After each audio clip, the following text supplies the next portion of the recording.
We're here at Treyarch, David Vonderhaar. Hello. And we're here to talk about the multiplayer of Black Ops 2, this little game, Black Ops 2. You may have heard of it. So right now, Dave's wearing his awesome live stream helmet, and we're going to see if we stay friends or enemies. Right now, we're friends. The green indicates friends, but things could go bad.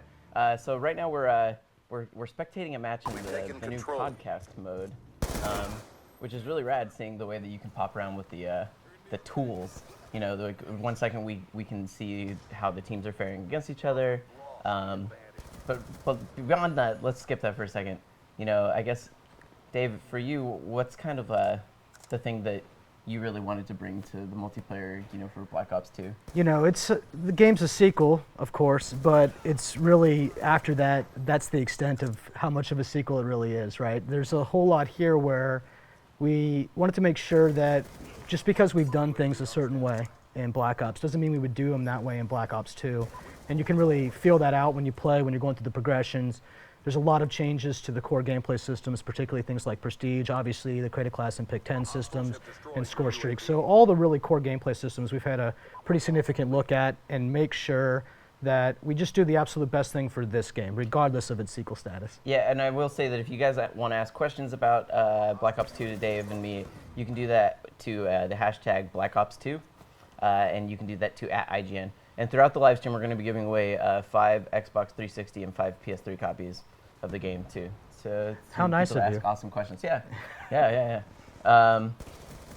But yeah, so right now we're seeing, I guess, a lot. This person has a lot of things unlocked. Yeah. You know, it's interesting that one thing I know that you guys really wanted to do was you tied the challenges this time around in the game to being cosmetic items. Yeah, we're spectating IGN live stream right now, and IGN live stream has that mustache reticle for his red dot, and that's just, you know, one example of once you kind of get through the core progression, once you get through all the typical challenges that exist for a red dot, then you get into a new wave of challenges where you get some of these kind of cosmetic challenges that you could say are just for fun. And of course, IGN livestream had to pick one of those right off the bat. Why not, really? So, kind of a big question to me, you know, is why do the multiplayer in 2025? You know, and I guess, is it to kind of be different from what we've seen before, or was it like, you know, something that you guys felt that would make it stand out or more special, or? So one of the great things about doing it in 2025 is you really have the widest range of tools and technologies to use as inspiration for gameplay, right?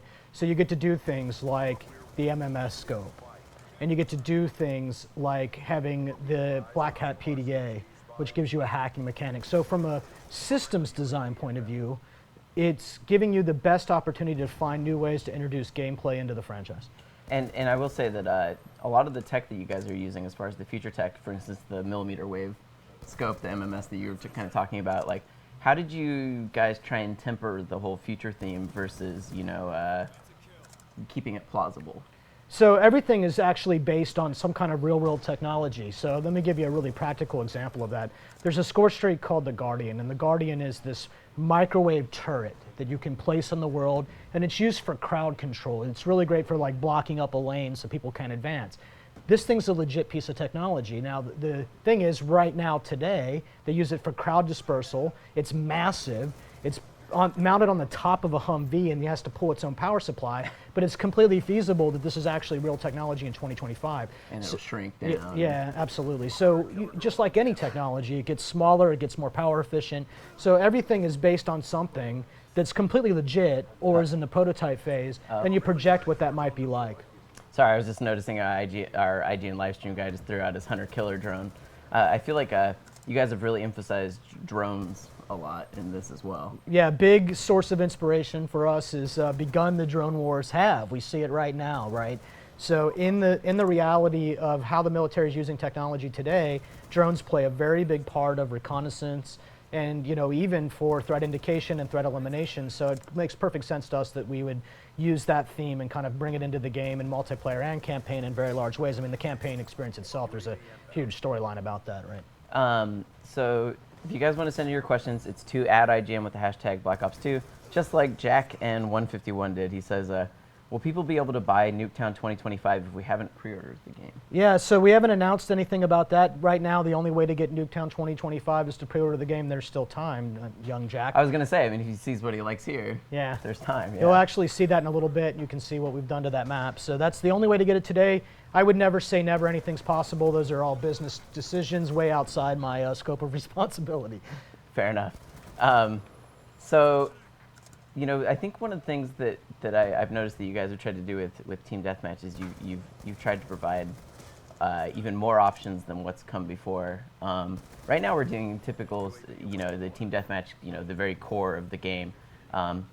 But yeah, I mean, that's the thing. We're doing Team Deathmatch, but it's multi-team. Yeah, and that's something that's new. You can see on the right, there are actually 4 teams of 3 going on. Yeah, in fact, the game supports 18 players and up to 6 teams at a time. Now, we typically like it with 3 teams with 3 players each for 9 total max. That gives you that small kind of squad-style tactics that we think are really fun to play with. But here we're actually playing 4 teams of 3 each, and you can actually, in this view, you know, you can see which teams are in play and how everyone's sort of doing. And IGN's team right now is in first place, and IGN is on a 1 kill streak right now. That's what that number says to the right of his name. And yeah, I think that the multi-team battles, to me, one of the things that I like about them is I feel like with specific modes, they add a different sort of tension that maybe wasn't there before. Like, I think Kill Confirmed, especially with small, like, 3-team packs rubbing the map. Super like, intense, right? It is, yeah, so you can play multi-team and Team Deathmatch, Kill Confirmed, in our brand new game mode that we call Hardpoint. All 3 of those are playable in multi-team. There's actually a playlist for multi-team, and all those modes are in it. And of course, you can play them in any kind of combination you want in a custom game or system link game. And we really thought Kill Confirmed in a multi-team configuration really put a pretty interesting dynamic on Kill Confirmed, and it's a really fun way to play the game.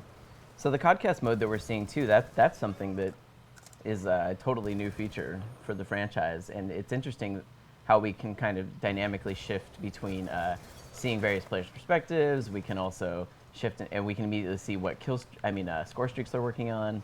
We can see how they're doing. We can see even you know, the kind of overall stats of the match and see where their team falls. Like, what was the thinking behind, you know, putting something like this ability to, you know, do this sort of codcasting thing in the game? So when you have an esports initiative like we do with Black Ops 2 multiplayer, there's really 3 things that are very important. You actually have to have a competitive environment where people are being appropriately skill-based match made and ranked, and that's the league play feature. We actually also allow you to live stream the game. We actually announced that this morning with our Elite and YouTube partners. You can actually live stream your game, but the one that's actually just as important as all of those is actually being able to codcast the game. And that's what we're looking at here is one of the codcaster views with 18 seconds on the clock. This is how we can make the game fun to watch. Now, a really good codcaster would be announcing the activity here, watching how people position, using that view to make the spectator experience, us as viewers of this stream, really interesting for everybody watching it. So earlier, you remember, if you want to send your questions, it's to @IGN with the hashtag Black Ops 2, just like Random X Blackman did. And he says, how is multiplayer progression different than that of the predecessor? I know you mentioned that, but... Yeah, we actually did a lot of work in the multiplayer progression system. So it starts really with back to basics here. There's 55 levels and 10 levels of prestige. That's the beginning of that. But when you prestige, it's actually quite different. We normally would reset everything. You'd start at level 1. But when you prestige in Black Ops 2, you're actually continuing your level progression. So what we do is say, if you had a gun and you had ranked it up to its 3rd attachment, when you get back to that gun, it's still at its 3rd attachment. And because the cosmetics are tied to challenges, we don't reset all the challenges. We actually just give you more challenges as you prestige. So those 2 things are the basics of what's so different about that level progression. Now, you actually unlock content by tokens. So you'll actually unlock the ability to spend a token on it as you go. That way you're not overwhelmed by 100 pieces of content at level 4. We'll give you a lot, we'll give you more over time, and you can optionally choose to unlock the content you want, because with 55 levels and over 100 things to choose to unlock, you have to make some tough choices. Right, yeah, I think that one thing I like about the way you guys have handled Prestige is it makes it appealing to people. I mean, there are some people who want to reset their progress, and that's still an option. Yeah, yeah, you can actually. There's actually one of the 3 things that you get to choose to do if you prestige is reset your stats entirely. So that's a complete reset, a complete redo. And that's if somebody, you know, they finally kind of find their sea legs with the game and they want to pretend like they're level 1 again. You can do that too, of course. So now the map that we're seeing hijacked here, this one, in some ways, the format of it almost reminds me, and the size of it reminds me of Nuketown in some ways, in the sense that it's kind of a smaller map, very focused. Like, it's always focusing like people down a channel almost. I mean, it's a wide channel, but I'm saying that like you only have the ship to work with. Yeah, well, you know? I mean that's it's a super yacht, so there's only so much space you have. No, but I don't mean not even the largest yacht. No, I understand, Anthony. There's 3 lanes, which is a very standard way of approaching this kind of thing. Down the center, down the left and right port or starboard sides of the boat, and we're looking at right now kind of the middle of the map, which is where all the intense action hangs up. This is a hard scoper if there ever was one. Get good, son. I actually, it's cool to see some of the weapons that they're using too. We saw it a second ago. If you were paying attention, this right here, that weapon right there, man, that is the bane of my existence in this new. When he got shocked. Yeah. So he got hit by a shock charge. It's about a second and a half, give or take, of how intense things are going to get for you. I actually use 2 of them, and I'll put them down as traps. To kind of block up lanes. It gives me just enough time if I'm playing well to spin on somebody and take them out. Yeah, I feel like they're a great accessory if you're trying to like hold a point, and you want to have, they're gonna have to come through that doorway, and you want that moment to stun them and then take them out. Especially what people may not realize when you see them is you can throw them and plant them, and they're kind of set it and forget it. Yeah, they'll stay there until they go off or until you die. Oh man. Sorry, I get distracted by watching. Also, that bouncing Betty mine, or the mine equivalent there, that is also the new thing that I. Yeah, that bouncing Betty's pretty vicious. What I think a lot of people do, and I feel it's a really interesting tactic, is the bouncing Betty is considered a lethal, so it's in a different category than the shock charges, which are technically non-lethal, and they're considered tactical. So what I've seen people do is they'll actually put a Betty down, and then they'll put a shock charge near it. So you'll come up close on it, get shocked so you can't get out of the way of the Betty, and they're actually combining content in kind of some interesting ways to give you a hard time, Yeah, I'm really glad that you guys brought back Kill Confirmed in this too, because to me, I always like it because it's not even necessarily about collecting the dog tags as much as it is like the teams that can smartly use them to bait. Yeah, there people. is a nice baiting tactic, especially in multi-team. Yeah.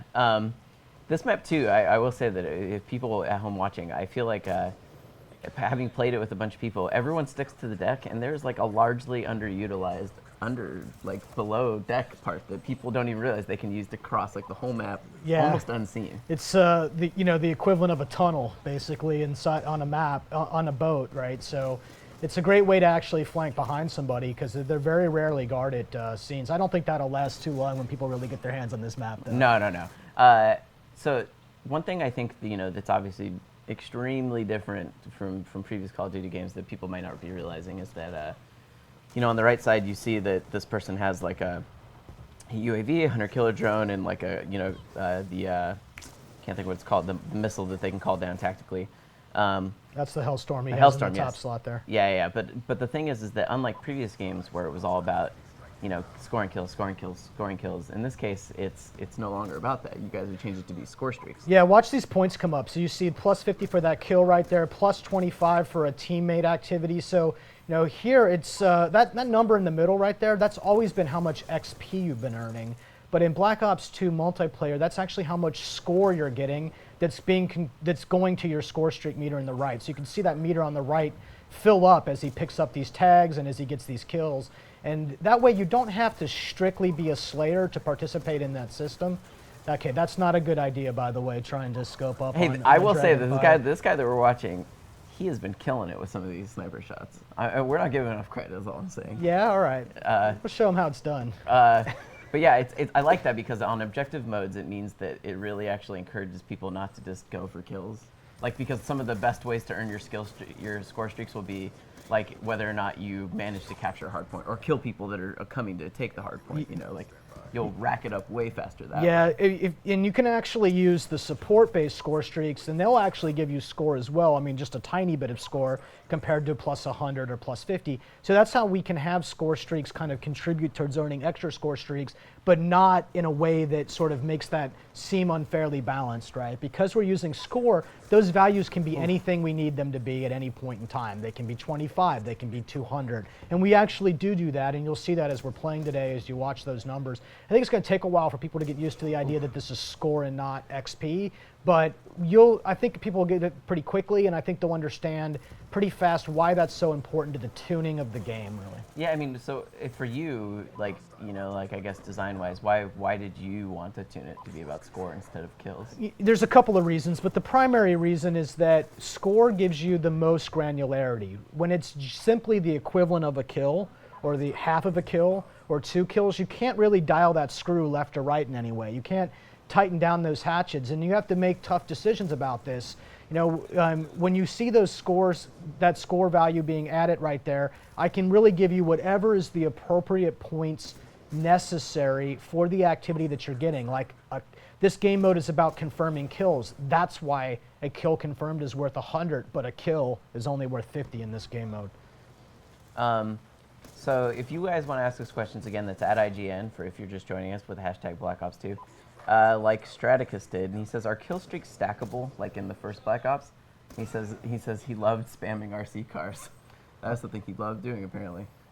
So you can only ever have one score streak at a time. So they're only stackable in that you can rotate around through the loop again. But if you have one, you can't have a second. So that's how we deal with that. So we want you don't have to die to continue your progression. Okay. You can keep progressing as long as you activate that score streak. So when you loop around to it, it's an empty slot, for lack of a better word, and then you can actually go ahead and call that up and use it. I think a second ago someone actually had a defender up. Defenders, by far, of all the score streaks in this, are actually the one that I like. You know, when people get something like an attack chopper or whatever, okay, that can really be a pain. But man, on objective-based modes, the defender, I feel like a lot of people are going to underestimate that thing when it comes out. Yeah, you know, you see it all the time now from people who are not familiar with that, and everything in the system has a hard counter as well. So there's a way to deal with somebody who's putting down a lot of defense, of course. EMPs, by the way, EMP grenades, keep a close eye out for guys with those because they will undo all of your hard work in a hurry. How's that? Can you give an example? Yeah, so if you had a Guardian up right now and you're trying to lock down a path, one guy with an EMP grenade, which really has very limited impact on a player, does massive amounts of harm to all of your electronics. So EMP grenades are a really interesting way. I actually have a class that's basically a defensive class that I'll pull up as I need it, and it has EMP grenades, and I can take down somebody's Guardian in a heartbeat with it. So, you know, I think one of the things that a lot of people who haven't been kind of following the game's campaign or anything might not realize that created class has been changed very dramatically. You know, we keep talking about creating these different classes and that sort of thing. You know, how you have your defensive class versus your offensive class. And previous Call of Duty games, I would say there wasn't the ability to do that as well. But I think if we can check out the created class thing yeah, for just a second. one quick one before we start. We'll give you a sense of this. How the pick 10 system works. Yeah, so we're in created class right now, and I'm looking at you know, just my first default slot here that I haven't named yet, so-called custom 1. And this is the pick 10 system at work right here. You can see that bar across the top. It currently says 8 of 10. Now it starts with this. You don't have to take something from a category that you don't want to take. Right. So you can just press X and you'll actually get that point back. Now I'm back to 7 of 10. So what I can do with that is allocate in very specific ways that are unique to my play style. So I'll give you an example of that. We're actually going to roll up and take primary gunfighter. And that's a wild card. That's one of these types of content in the system that actually lets me break or extend the rules of the system. Yeah, so I think these are the really interesting part of the pick 10 system, because this, for me especially, primary gunfighter is the one I always take. I love primary gunfighter. So this is, the MTAR right here is my sort of go-to assault rifle. It's kind of the most versatile of the assault rifles. And when I activate the gunfighter, then I can actually take 3 attachments. So I'll stack up with reflex and quick draw for sure. And then depending on where I'm playing and where I'm going, I might add something like extended clip. But we're always keeping you moving forward, right? Right. So if you have 10 items already allocated, then you can just say drop one out real fast. That way you never have to kind of go into a menu, run into a dead end, back up, try again. Just always kind of pushing you forward there, always giving you an option to remove something to add the thing that you're just trying to add. So there's me quickly using the pick 10 system with the wild card to do something I've never been able to do before, which is take 3 attachments on a weapon. Or you can totally do other things like take, you know, multiple perks, like 5 perks instead of, you know, and get rid of. Yeah, I'll actually activate perk 1, perk 2, and perk 3 greed, and what those do is let me take 2 perks from the same category. Now what that's going to leave me with is just room for one type of thing, So let me go ahead and activate a bunch of perks here. And then you can see I can carry one gun, but then I'm fully stacked up on perks at Right, this and point. so in theory, if you can, you can go out there and tear it up, you could steal someone else's gun and have a gun with awesome attachments I too. absolutely do that when I'm feeling particularly cocky. I'll actually remove my primary weapon, and then what I'll try to do is shock somebody so I can get up just behind and knife them. Take their gun. And then take their gun, right? So, you can do some pretty wacky things. I'm really looking forward to what people do with this. I'm expecting entire YouTube series of weirdly created classes and how far people can get with them. So yeah, I guess we can probably pop into the next map now. Our friends in the back will get this game going for us. I think it's weird. It's not weird. It's interesting how kooky the creative class things get. Like that one right there, the fact that there's no guns whatsoever. Like that is something you would have never seen before. Like who would have ever thought about going to a match without a gun? I can name one guy actually who was a big source of inspiration for this thing. Who really runs around with just a knife all the time. That's his thing, Oh. So I think it's kind of the people have done weird things. They'll actually break their controller so they can't accidentally shoot their gun and things. And it was just it's a very, very clever way of playing with this. This is Hardpoint. This is the new game mode, and this is Carrier, which is a map I don't think anybody's really even seen. Nope. This is you're seeing it here for the first time. Yeah, I love this map. Let me show you the overhead view of this map real quick. Oh, I'm sorry. I forgot about that. We're actually live streaming on the other system, not this one. That's my bad. Sorry. It's okay. So we're seeing Carrier. It is. I feel like it's a smaller map, but for things like Hardpoint 2, it gets totally like crazy. Yeah, this is complete chaos. Now, I am shocked really every time you talk to fans. It's almost like you can't make the game fast enough for them. Sure. It's I'm getting too old to be playing in such chaos. I like my games a little more strategic and at a pace I can deal with. But the fans love this kind of thing, and this is a very small map. It takes place on the deck of a carrier, but only part of the deck, and well, some flanking pass around. I think this map's going to be proved to be really popular, just because the action's so intense. So remember, if you want to send your questions at IGN with the hashtag BlackOps2, if you're just joining us, you can ask David Bondar here, Game Design Director, questions about the game, just like at Dragon Dagger 7 did. He says, where do you get the ideas for multiplayer maps, and how does the creation process begin, keeping all the player skills in mind? Yeah, so everywhere is the answer. We're actually looking for inspiration all the time. It could be from any place. Now, in this particular case, the level designer Dave, he's actually a huge military guy, big buff. He goes and actually visits, say a World War II decommissioned museum that's actually a carrier, and it was just an environment that really inspired him. And then obviously you get into 2025 and what those might be like, and having a carrier that doesn't have to launch planes the traditional way, but via drones.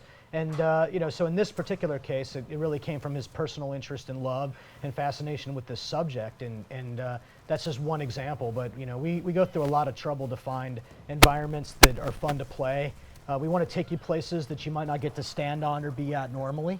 Right. But they have to be great multiplayer maps, and I will tell you that reality is that most places in the world are not fun multiplayer maps. So we take a little creative liberty, of course. Of course. It's a hellstorm coming down right there. At Dragon Dagger 7, I really liked your question. So you're going to win an Xbox 360 copy of the game, which means we still have 4 Xbox 360 copies and 5 PS3 copies to give away throughout our live stream. One of the things I think that people will notice is that a lot of the weapons look kind of familiar. Like, how did you guys kind of handle, the riffing that you do off of the weapons? Yeah, this is Murad and the weapons team, and I mean, they are absolute studs. So there's a tremendous amount of thought that goes into which weapons will make the cut. There's a lot of prototyping that goes on to figure out, where to go. Like, where do you, the crossbow was like a fan favorite, right? So how do you take the crossbow and put it in 2025? Would we even use crossbows in 2025? I have no idea, right? So, it's just this kind of this fun thing that we do where it's a pretty elaborative and creative discovery process. We go through a lot of weapons to find the ones that will actually make it, and it's really 3 people that kind of pull this all together. There's the weapon artist, lead weapon artist himself, the lead weapon animator, and the lead combat designer. Those 3 guys and their teams are working to put this together for the fans.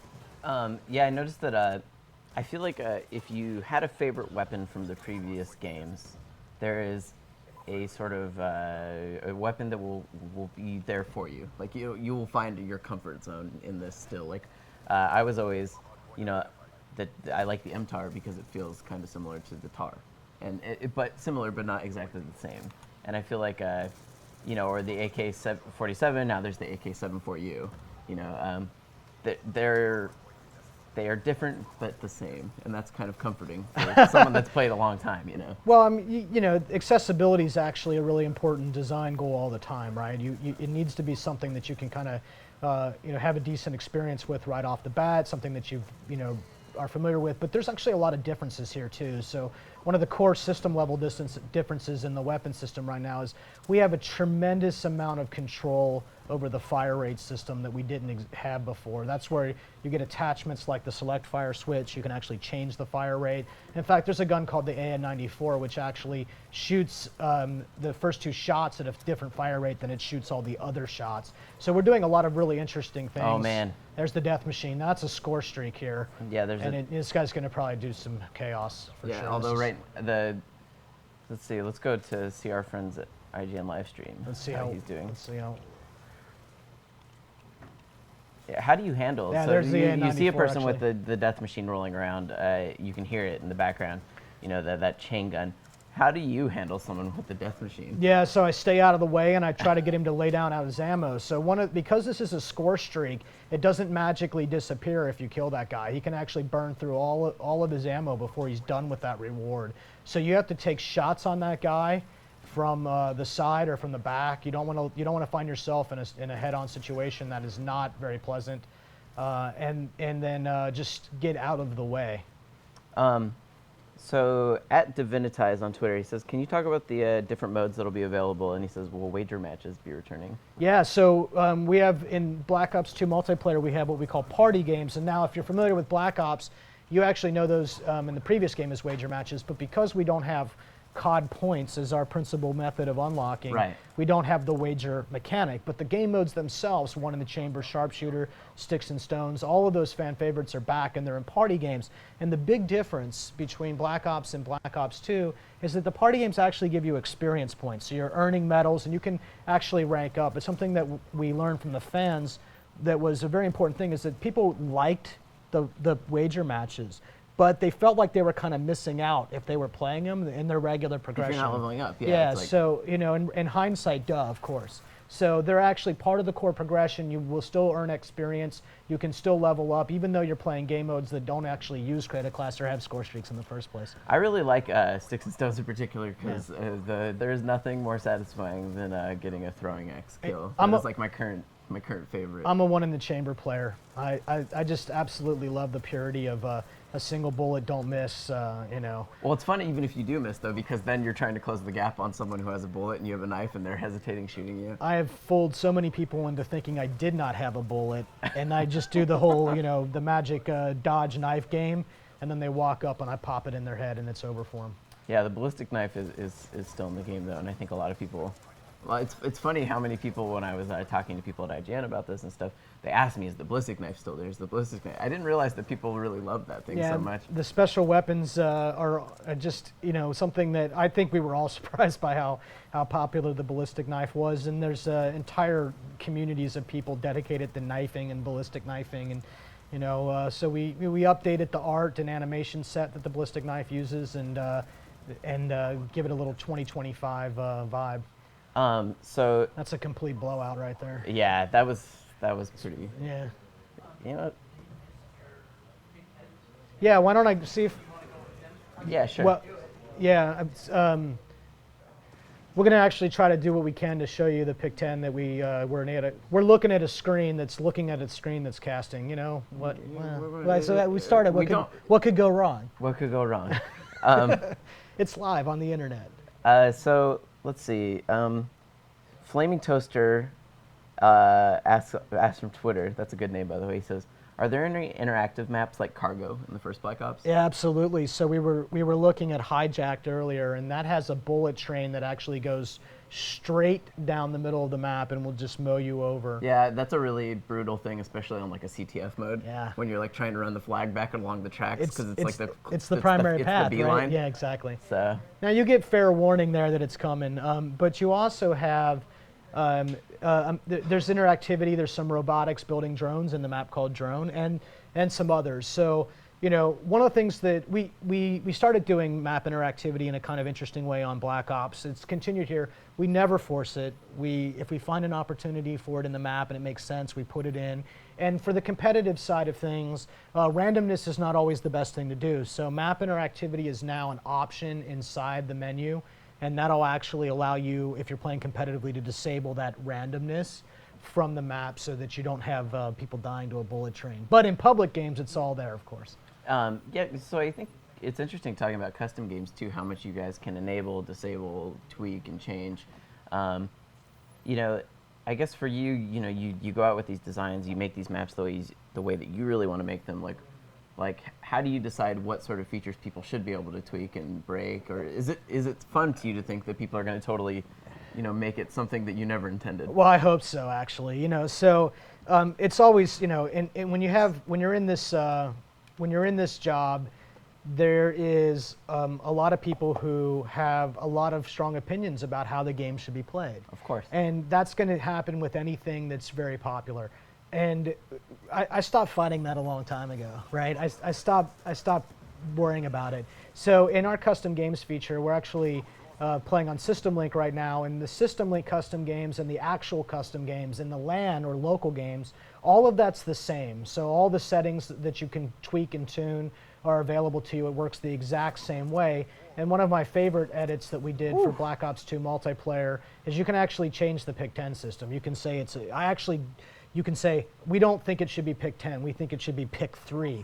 Or we think it should be pick 17. So you can actually rewrite the rules of what classes people can even create in the first place. You can ban any content from your match. So say you don't think shock charges belong in your custom game, you can say that's restricted. And then there's all sorts of modifications to the scoring rules. So in something like free-for-all, you could say headshots are going to be worth a lot more to your score or your points than, say, a regular kill. So there's a lot of options for players to kind of invest in their custom game and their custom classes for those games. I think actually right now we're kind of seeing a good example of how Scorestreaks really like can build up for someone. Like this guy's getting a ton of UAV assists. Yes, right so plus 10 every time someone gets a kill while his UAV is active. And the hope there, of course, is you're helping your team win, so you should be rewarded for that. And also, the guys on the other team ought to be thinking about taking down that UAV as fast as possible so that this guy doesn't get on a good tear. I'd also like to point out this guy's amazing with his shotgun, by the way. He is really tearing it up. He's like 4 for 4. Like I've not seen him miss once yet. This is the type of person that I hate playing against. I am notoriously terrible with the shotgun, but he's waiting. Yeah, let me give you the kind of big picture overview of this map that we're watching called Overflow. I think this is going to be a super competitive we map. can see this, but they can't. Oh, That's sorry. Yeah, I keep forgetting. We're watching in a podcast mode, but everyone else is seeing from IGN live streams perspective, who is doing really, really well. Yeah, he's, let's see, how is he doing? He's, we'll look at the scoreboard. So he's okay, 6 and 4. 6 and 4 with the 1.5 KD. He's not doing amazingly, but this map's a small to medium-sized map, so a shotgun's a pretty big challenge. There's still some long lanes on this map, like this one here, where if someone came around that corner, he's going to get dropped with an SMG or assault rifle user for sure. Yeah, I mean, switch to the Scorpion Evo, which is a really good call. It's a very high rate of fire weapon right here. Yeah, I mean, to me, this is the type of gun that I use when I know it's going to get really, really tight. Yeah. Because like I don't even aim. A lot of times I hip fire with that one, you know. Yeah. Well, take the laser sight to increase that aim. There's all sorts of guns now. Scar H, customized Scar H. So that's the EOTech Zombie Stomper reticle right there that IGN Livestream has. This is pretty funny. It turns out that the folks at EOTech are as big a fans of Call of Duty as we are of them. So they let us use that reticle inside the game. Really? That's like an official... Yeah, no, straight up. They actually have a reticle called Zombie Stopper, excuse me. And you can actually buy a EOTech scope for your gun that looks just like that. And they came to the studio, and we met with them, and they let us use that in the game. They were glad to do it, and we were glad to put it in. It was pretty cool. That's one of the special ones that you get after you've unlocked the base. So if you guys want to hit us up on Twitter again, it's at IGN with the hashtag Black Ops 2. Just like Zavalti on Twitter's did. He said, he's asking you, Dave, can you talk about why you decided to bring back the Blackbird dogs and Chopper Gunner? Yeah, I mean the orbital VSAT, which was the Blackbird in Black Ops, but now the orbital VSAT. It's just a really popular score streak. It's very much in the high end of the band. It really helps your team win, and it cannot be countered except by counter like an EMP. So you can't shoot it down, right? So it's a VSAT. Oh, IGN live stream is bursting his Hellstorm right there. Let's see how well he does with it. Okay, so his mistake was that he burst it way too soon. I would have brought that down a lot faster before hitting that burst. So the Hellstorm starts off at 1, breaks into like... It's an option. You can actually just straight fly it up someone's backside, or if you can get it positioned over a range of guys, you can burst it and then take out more guys with it. So, it's a player interactivity on score streaks is a really big part of what we're trying to do. So the dogs, fan favorite. Orbital VSAT, formerly the Blackbird, fan favorite. Just fan favorite score streaks. And who said they don't use dogs in 2025, really? I mean, they're man's best friend. They'll always be here.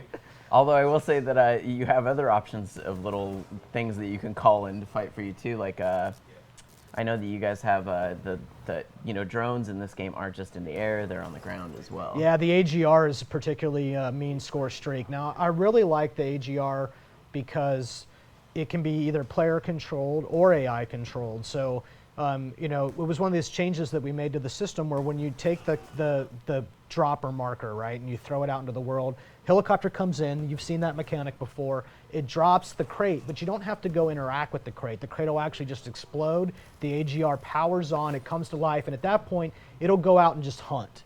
Just go out and do work for you and wreck nonstop. Or you can actually press and hold X and take it over. Now you can drive it around yourself, you can shoot its guns, you can fire its rockets. And it's just player choice. Why have two when you can have one and then give you the choice, right? It just made sense to us. The AGR is interesting too because, I think a lot of people in the old games when you had hard kill streaks that you wanted to deal with, you were like, well, this is why I have a rocket class. This is why The AGR, I feel like you don't take rockets, you take EMP grenades for that thing. Absolutely. I think EMP grenades are the little savior that no one knows about yet, and they're going to make a big difference in this game because they're the best way to deal with electronics of any type.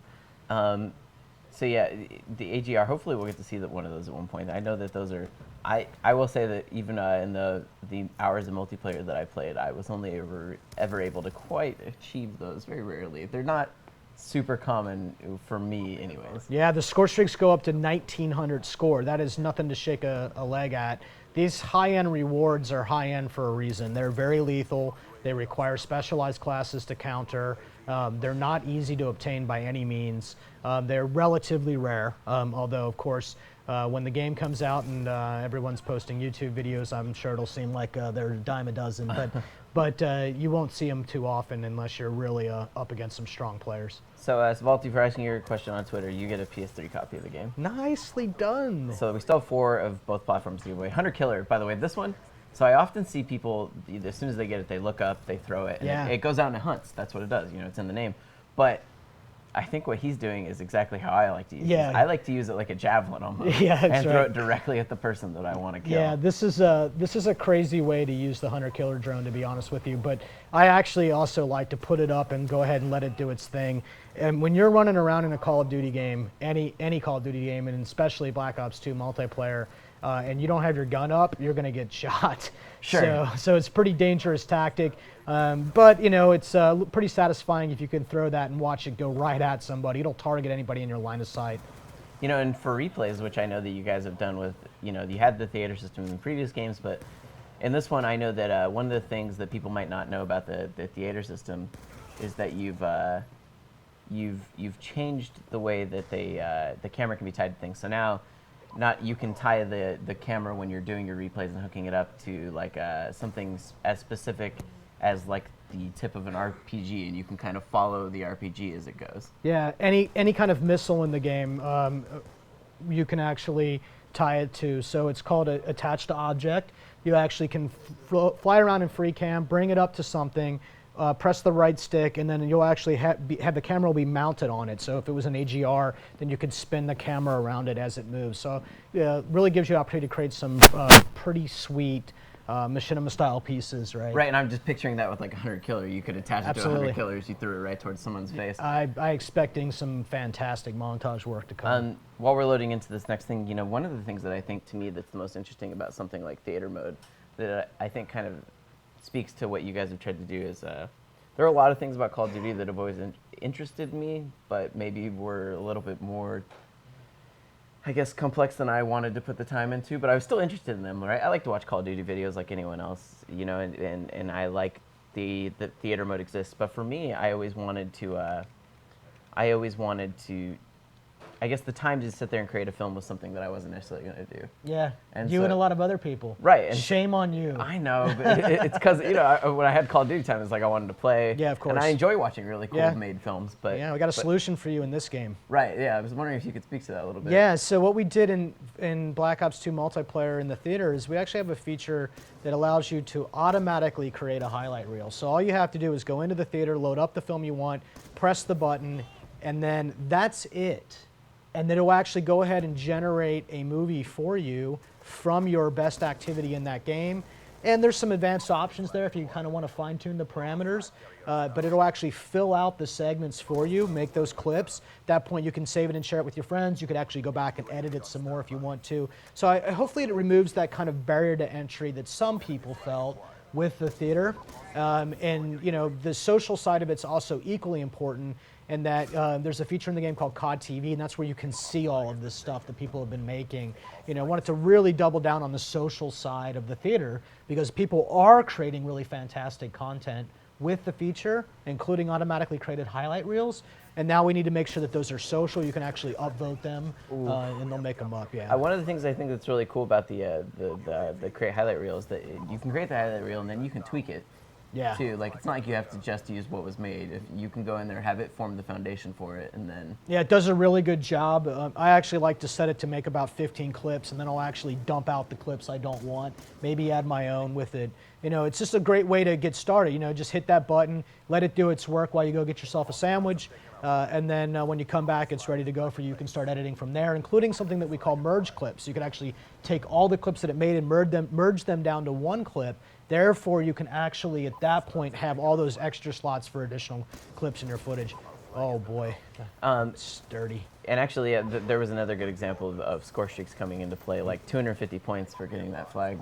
The flag capture, the flag carrier. Yeah, kills still matter, right? So it's not like we don't give you score for kills. We just give you a lot more score when the kill's really important. If you're a flag carrier or you're killing the flag carrier, those are important moments in time, right? You're keeping, in this game mode, keeping the guy from scoring with the flag is a big deal. And making it back to your base with the enemy flag is a big deal. So those things will generate more score for you than, say, a traditional or typical kill. I feel like, to me, when I've played it, what I liked about it is that more so than the other games, it feels much more like you're rewarding people that do help with the objectives. And they might not even know that they might not even consciously be thinking, I need help with objectives, but they're pushed that way because of the way that they're rewarded for the scores. Yeah, so he's picking up an extra 25 points because he's sort of near his flag, protecting his flag. He's getting what they call the killed attacker score event.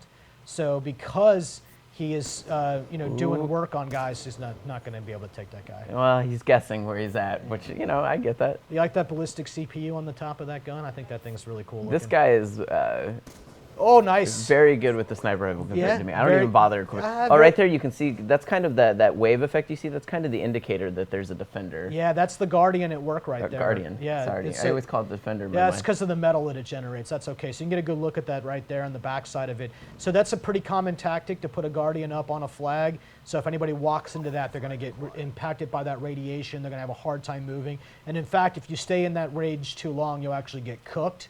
Yeah, it will kill you. Yeah, you'll get a special medal for it. And there's really no way to counter that particular thing other than to EMP that Guardian or shoot it, or lots of explosive damage to actually take it out. You can't just walk through it in any situation. Or one thing I know that people noticed, and maybe you could speak on, turrets and stuff in this game, and the Guardian, you can't just knife it. You can't Yeah. walk up and just take it out. I'm actually really glad you asked me about that because it's something that's come up before that I think people are going to have to get used to. You've always been able to knife turrets, but in Black Ops 2 multiplayer, knifing a turret's not going to help you at all. And that's a very conscious decision that we made. It was a very controversial conversation, to say the least, because there's a player expectation of being able to knife it.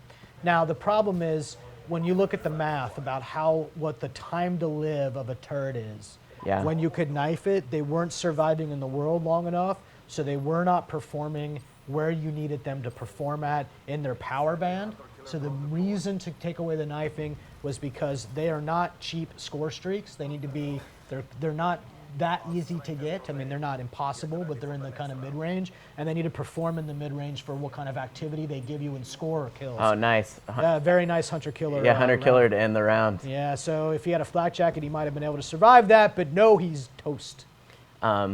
Yeah, that's something that definitely threw me off. Is like when I first started playing, I immediately started knife tickets, turrets, and I was like, "What's going on? What's going on?" But then that's why you need to build a class that has EMP grenades. That's exactly right. Let me flip back to our boy so we can see what he's up to. All right, LSAT with quick draw and looks like a target finder. So, if you guys want to hit us up on Twitter again, it's at IGN with the hashtag Black Ops 2. Just like 7J Drabble did, and he says, "What can you customize on your weapon? Are there any new options?" There's all sorts of options, and then depending on your class of gun, you know, you have to think about the customization in two ways. Again, way too far out. Oh, nope, he got him though. He got him though. I'll give him He that. just got one. He should have picked up 3 or 4. There's only one on the scope. I felt like he made it.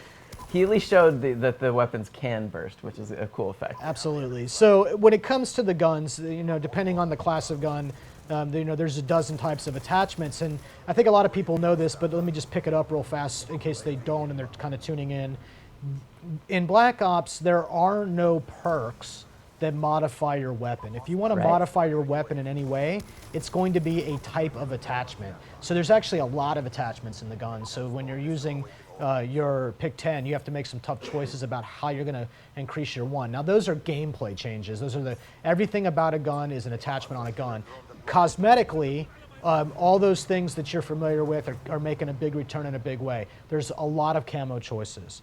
And if you prestige your gun and kind of go through that, you can actually put your clan tag on your gun. If you prestige your weapon class, you can actually put your emblem that you made on your gun. So there's also some really intense cosmetic choices as well. So one of the things, you know, the scope he's using, the sight he's using is new. And it kind of picks out targets when they're within your field of view. Yeah, so the trade-off, of course, is you see this big black band around the borders as you push into that scope. So you lose some visibility, but you actually get the sight on enemies fairly easy. So that's an example of taking something that might have traditionally been a perk and moving it into the attachment system and actually making a specific optic around it. I always like it, and the team is really into the idea that we can visualize gameplay and give it a fiction, right, when we can. And that's one thing that the attachments allow us to do. Yeah, you know, I think when people play, they're going to, like for me, I'm a compulsive reloader, so the first thing I did when I played this was looked for sleight of hand. Yeah. Where is sleight of hand? Where is sleight of hand? Yeah, fast mag. It's fast mag. It's fast mag in the attachments, and then you actually get to see that attachment. You know, it's by the way, they would teach you about that. Don't be an obsessive reloader. It's actually a bad tactic. I can't help it. See, I bet you. It doesn't matter what game I'm playing. You reload after every kill. I reload after every kill, and it gets me killed. That'll get you killed all the time, especially because I do it with a gun like the one we're seeing right now. Well, this will take a long time to reload. And that's what I'm saying, but I still do it because I'm so used to compulsively reloading.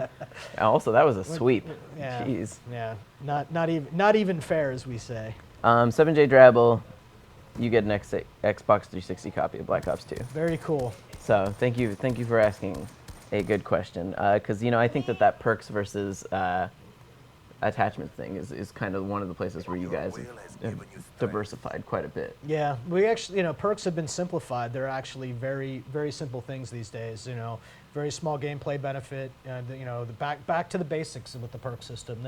They are perks. A perk is a small thing that helps you. It is not a life changer. So remember, if you guys want to send your questions, at IGN with the hashtag Black Ops 2.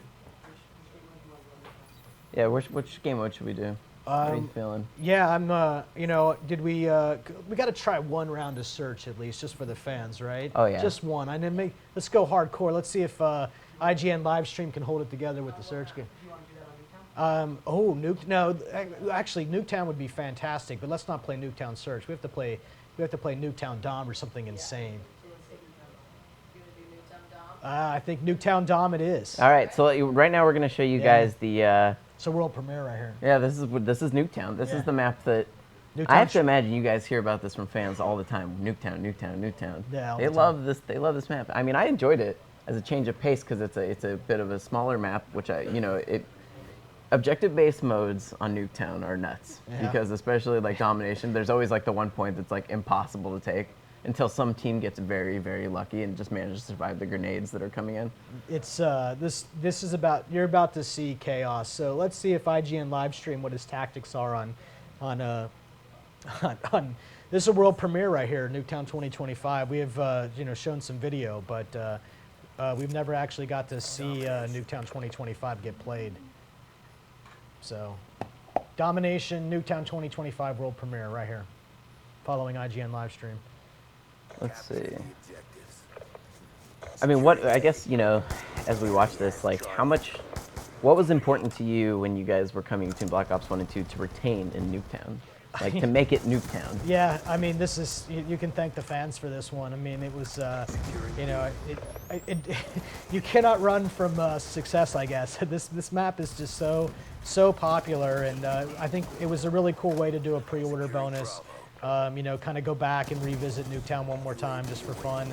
I think it just really took us off guard how popular this map would be. I mean, it was just insanely popular, and why not? Here, so this will play like the Nuketown you know and love. It'll and it's a great way to kind of mix things up if you want some chaos. Very good kills from IGN live stream right here. Yeah, I mean, so using a SMR with.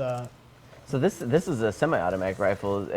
This is switching between full auto and burst fire with that select fire attachment, which I think is a really interesting tactic on this map. Yeah, this gun I've never used that way. I always use this gun similar to the way that I would use a FAL in the old one. Really, because the damage on this. Ooh. Better, but he's still. He only got one. IGN live stream needs to get a little closer before he hits that burst, I think. It's just almost dirty. That's just getting them out. Yeah. Pushing them. I can see that there's been a little bit of an aesthetic change to this. Oh, like that. Yeah, the car under the garage, right. So the art, in fact, actually has completely been revamped and reimagined. So, but we wanted to retain the basic layout of Nuketown and, keep that kind of fast, furious action, that high scoring modes. You can see that right there. Now that's a good call. We'll probably pick up 3 or 4 Oh my gosh! right here. Oh, nicely done. That's Four. That's a 4-piece Hellstorm missile right there. Very well done. One thing I've noticed is if you watch his score go up right there, he's only getting 25 per kill. Yeah, it's points. So it's not like he's going to use something like that and then all of a sudden just get a massive score streak. That's really, we were talking about that earlier and how important it was to use score because I have that granularity. So although he 4-pieced with the Hellstorm missile right there, it was effectively the equivalent of 1 normal kill, right? So while score streaks count towards score streaks, as you saw, because we're using score, they're not counting massively, they count appropriately based on how much score we're injecting into the system with the kills from them. So, sorry. So, in the campaign, I know that it jumps between times and you'll see some of the old guns. But in multiplayer, it's all future tech. Yeah, it's all 2025 in multiplayer.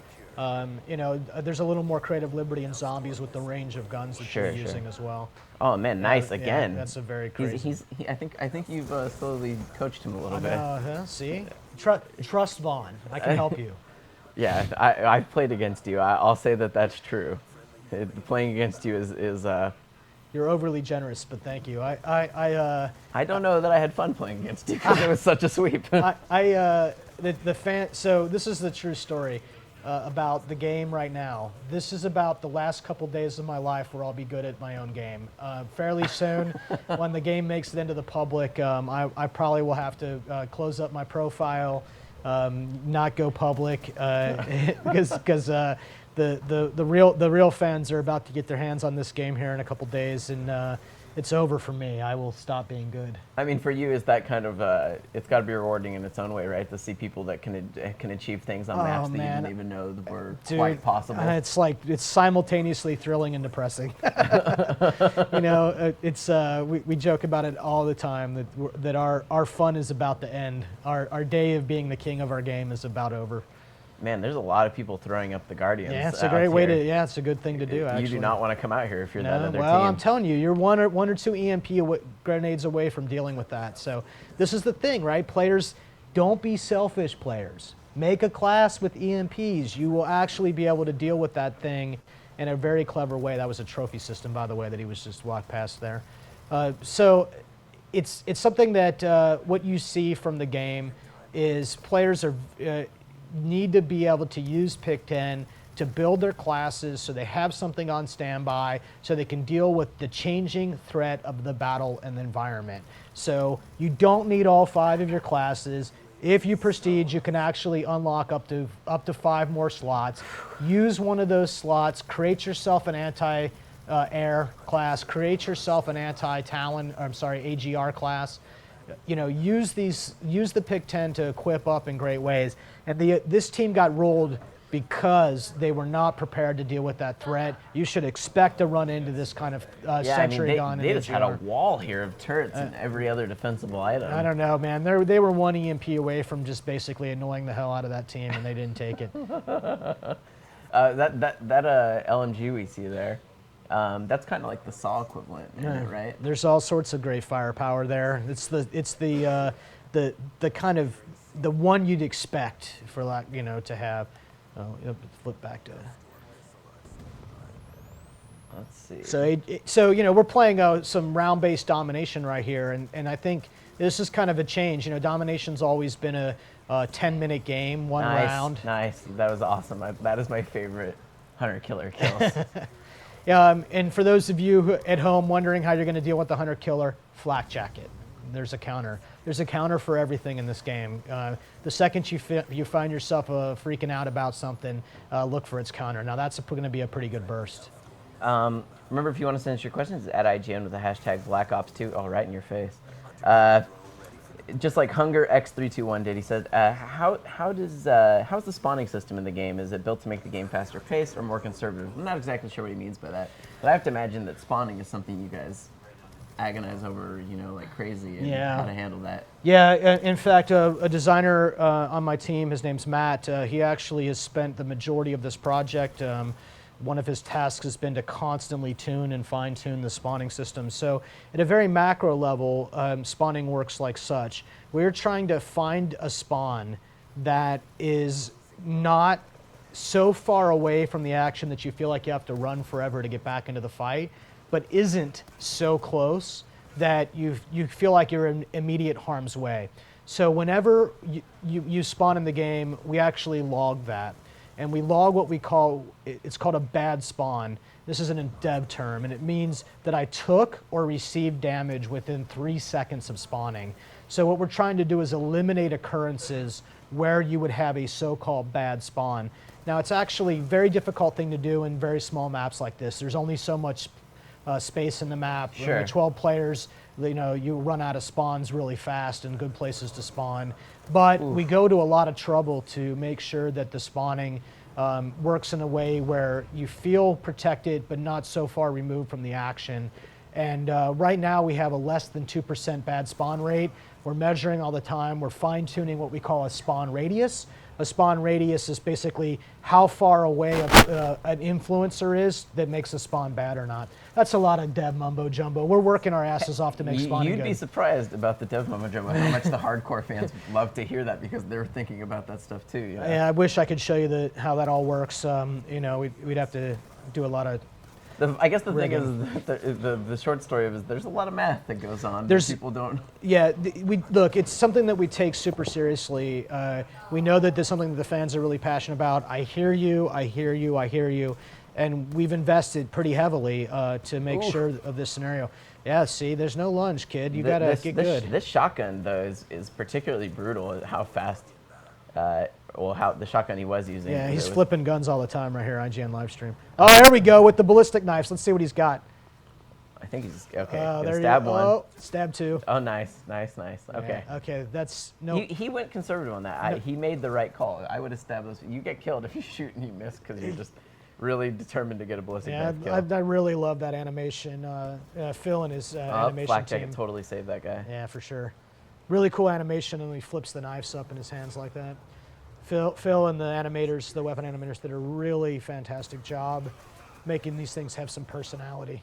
This is just like Nuketown is basically a big pile of bodies, really. Oh yeah, I mean that's the thing is it's one of the most insane maps. It's actually surprised me when I found out that like this is the one that fans overwhelmingly demanded. I mean, granted, I feel like the art style of it has always been like made it super stand out because it's like one of the only maps with that very distinct kind of cheesy 50s aesthetic to it. But I don't like I said, there's some things I don't get. You know, I enjoy some Nuketown from time to time myself. I think you know, I would say, Anthony, it's like it's almost like we can't make the game fast enough. You know? Yeah. It's really fun stuff. You know, I know that question was really technical, but Hunter X321, you're getting a PS3 copy of the game because Yes. I like to hear the tech side of it. You know, I think that the people sometimes don't necessarily appreciate how much effort and care goes into you guys agonizing over how to, like, even the smallest changes, how that's going to have like a cascade effect. You can say that about everything in the game. I mean, the spawning's just one example. There's a lot of agony involved everywhere. This is a studio really passionate discourse, so the conversation about what to do and how to go about it and whether it's the right decision, you know, if you could be on a fly on a wall, you'd be surprised how much, you know, you guys think you argue over this stuff. We're arguing about it as well. So if you guys want to hit us up, it's at IGN for those who are just joining us on Twitter with the hashtag Black Ops 2. Just like Met_it_happens, Met it happens, who says, how do you ensure the weapons are balanced appropriately so that one isn't overpowering all the others? Like, that's got to be something that's a massive undertaking. No, we just make that up. Yeah, just this one will shoot this hard, this one will shoot this hard. Actually, so again, you know, I don't want to bore someone to tears with the back and forth on this thing, but actually what we're doing is measuring average KD and average score per minute with every gun and every combination. All of this is logged into what we call black boxing. Black boxing is basically a giant database that we can run queries on. And what that allows us to do is try to give each gun its own character or personality, role and place in the game, but at the same time, not make sure that no one gun is kind of overpowering in all situations.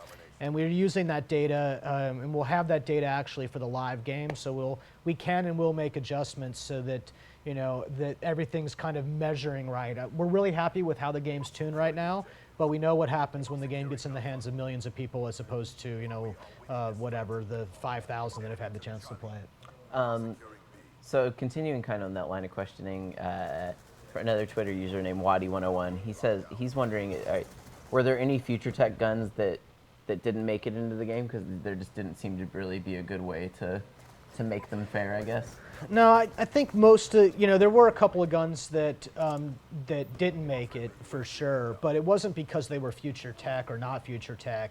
I think for us, the conversation that we had a lot was, you know, did this gun have its role, or was it too similar to another gun? You know, what is the appropriate number of weapons to have? Because we know the fans like to see a lot of guns, but there also becomes a point where it gets, you know, increasingly difficult to make, you know, that gun be special in any way or unique in any way. So that's why you see the shotgun choices that we have, and, you know, making sure that the roles of a shotgun are well covered. There's a shotgun called the KSG, which shoots a slug. So it's a shotgun that you actually need to ADS with to be effective, which is kind of the exact opposite of how shotguns usually work. So why have that one? So that's a very special kind of unique role, right? You've never used a shotgun that you actually ADS with that fired a single slug at really long ranges. So it gives you the chance to have a so-called long-range shotgun, which is basically almost useless from the hip, but very powerful ADS. And that's a unique and specialized role, right, for a shotgun user. So being able to create diversity in the guns, unique roles for the guns, that's why a gun didn't make it, not so much because it was or wasn't too far in the future. Let's see. just kind of looking over some questions here. Someone was asking earlier, he's a Twitter user, the Cowboy 2007. He says, "Can you talk about league play? How will stats from that be different from regular stats in the standard playlist?" Yes. I think league play is kind of an exciting thing for a lot of people because it's, well, A, it's new, but B, it kind of offers a way for people to get immediately competitive. Yeah, at a pure stats level, it's actually not any different. The big difference with league play is when you go into league play, you have a different set of creative classes that are not part of the progression system. So you can actually use any equipment, any weapon, any attachment at any point in time. And that's so you have a level playing field against everybody you're competing with. So if you want to actually try out equipment, a good way to do it is in league play or custom games. Now, the big difference with league play, of course, is you're being ranked on skill and skill alone. That's wins and losses. It's not your KD ratio. It's not your score per minute. It's none of that stuff. It's whether you win as a team, a game mode or not. That's whether you're a winner. That's the only pure way to measure objectively the skill of a player. And of a team. And of a team, yeah. So you'll actually, there's two types of, there's the Champion Series and the Mosh Pit. So the Mosh Pit, you can just go play at any point in time. You don't need a party. Ooh, nice. 6-on-6. And Mosh Pit is kind of the so-called pro-style rules, 4-on-4, although you can, that's best experience as a team, although you don't have to have a team to play in it. And it's a very unique and special way of playing the game that's completely new to Black Ops 2 multiplayer. Yeah, I think the thing that's kind of exciting about that is just having those placement matches that then throw you in a league with like skilled people, and it kind of gives you like a tangible goal that you're trying to work out of, like, can you get out of the league? And I will say that when I did my placement matches, I was in the Iron League, which I know it's not necessarily the best. It's but you know what, it was the best for you based on where the game was at that point in time. Where I'd when probably you have played, the most right? fun too, right? Right. So don't be embarrassed or ashamed by the fact that you're an Iron. That's actually a better thing for you. Now, competition is fun at any level, right? So if the game thinks you belong in Iron, it's got you in Iron. You're playing against other people who are at your skill level, because the game, if you just constantly get your ass handed to you, hopefully we can say that on the live stream, then we're fine. You have this scenario where you're just constantly getting steamrolled, and in fact that cannot be fun. Right. On the flip side, if you're actually just constantly kicking the other guy's butt all the time, even that will stop being fun after a while, because it's just not very competitive. The game's fun when you win or almost win, and you have those close battles, right? You remember those moments. Good matches, yeah. It's like in sports, right? No one sweeps are occasionally fun, but eventually you want to see a really intense one. That's right. And league play gives you the best hope, because it's using skill-based matchmaking as its principal method of trying to figure out who you should play against. Now, of course, you can only play against the people that are currently online to play against at that point in time. But, there's going to be a lot of people playing, so there's some good opportunities to try to get some matches at your skill level. I also, I think another thing, on one side we have league play where you guys have tried to, cater to a scene that wants to be competitive right off the bat. They don't have to worry about unlocking. Everything's unlocked to them. I think on the flip side of that, I think it's cool that you guys have kind of tried to do more with the combat training this time around, because obviously the franchise is several years old, and there are plenty of people that this is like their sixth time around, and they know Call of Duty extremely well. But then there's plenty of people who also, this is going to be the first Call of Duty they ever played. Their friends finally talked them into it, and they're for them, if they just hop right into regular multiplayer, they might just get steamrolled and be like, well, this is terrible. Yeah, there's 3 ways if you're kind of a new player to enjoy the game and make sure that you have an opportunity to kind of understand multiplayer. And the one that we're talking about is actually what we call combat training. And combat training is effectively, there's a couple playlists in combat training. One of them is actually called boot camp. And boot camp, when you play boot camp, it's actually only level 1 to 10. Yeah. So you're not, right off the bat, you're only going to be with other people who are not past level 10. Now, if you're a Call of Duty guy, you know that you can get to level 10 pretty fast, right? Right. Especially if you're good. So it gives the new player a place where he will be in a game where it's only 3 other human players and 3 bots against 3 other human players and 3 bots. And that gives you this window into having an opportunity to be successful. And when I watch new players, guys, they may have played campaign, they maybe played a little bit of multiplayer, but they're not ready for the shark pull. That was a very nice warthog right there. That was awesome. Down the center It looked of the great too. Yeah. That thing will circle strafe around a couple of times, and it's actually very difficult to take out of the sky. So when you're playing in boot camp, you're actually leveling up. Sorry. It's very easy to get distracted when something like that happens. Yeah, no, it's great. Also, IGN Livestream did a good job of making sure he was focusing on that. Good framing, good framing. Good framing. When you play as a new player, play in combat training, play in boot camp, get your proverbial feet wet, right? Oof. Yeah, don't bring an combat axe to a gunfight right there. Play, the playing field will be pretty even and simple. You have a chance to be successful. You can rank up. Actually, you're not missing out. You're actually a good way to get started. And I think it's tuned really well right now where, if you know how to use the controls, if you're, can shoot it all, you'll have some reasonable success in combat training. That's a helpful start. Yeah, and I think it's interesting that you guys allow people to continue to play against bots after level 10, but half experience. I mean, they're going to have a very long grind ahead of them if that's how they want to do it. We want you in the regular matchmaking pool or in league play, but we also know that not everyone's going to be ready after level 10. Boot camp is just team deathmatch, right? It's about the purest way of forming the game. But the bots actually play multiple game modes, everything except search and destroy right now. And you can do custom games where it's just you with bots, or you could do 4-player local split screen and then fill out the game with bots. And yeah, it's actually another great way. I'm glad you brought that up. If you're really struggling, then you can go into custom games and just play by yourself. Put some bots, 5 bots on your team, 6 bots on the enemy team, and then you can really kind of get, figure out the maps and play that way. A lot of people like to do that. I actually find that even if you're a pretty skilled player, like I sometimes like to consider myself to be, but like if you put the bots on like veteran, they can be brutal. Yeah, like they'll still forgive you a hard time. And even if you're playing in objective mode, they'll go after those objectives pretty aggressively. Yeah, the bots were developed and designed by Austin Krause here on the multiplayer team, and they are fantastic. Lots of improvements to the bots in this, making them be able to play game modes was a big deal. I was going to say, I mean, previously bots were kind of team deathmatch and free-for-all only in Black Ops. Yeah, and so now they have all these modes ahead of, like, I just feel like now, not only that, but you can assign them where you can play a custom game and then make it where the only class available is something crazy. Like in my mind, I picture doing something with bots where I'm like, bots are only using throwing axes. And it's just like insane, and put them on the hardest difficulty and then see how I can fare against murder machines. Murder machines. I like that nickname. I might have to change the description of them in the lobbies. Man, also again, this team is just getting swept.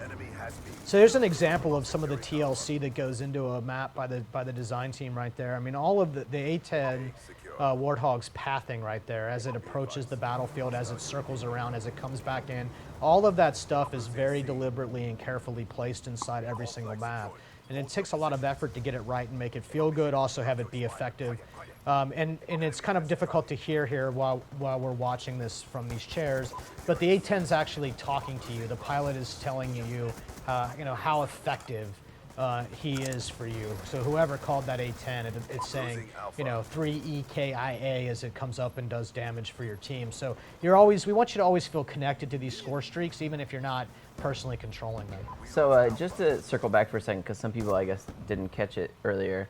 Remember, it's at IGN with the hashtag Black Ops 2, just like David's Got Game said, or not David's Got Game, GB_Alex T says, can you guys explain the wild cards? And so I think that is something that bears repeating, only because it's such a significant change. I feel like, especially how it works with the pick 10 system. Sure. So we're actually going to get back into the lobby here. So I have to turn around in order to see the screen real quick. But yeah, sure.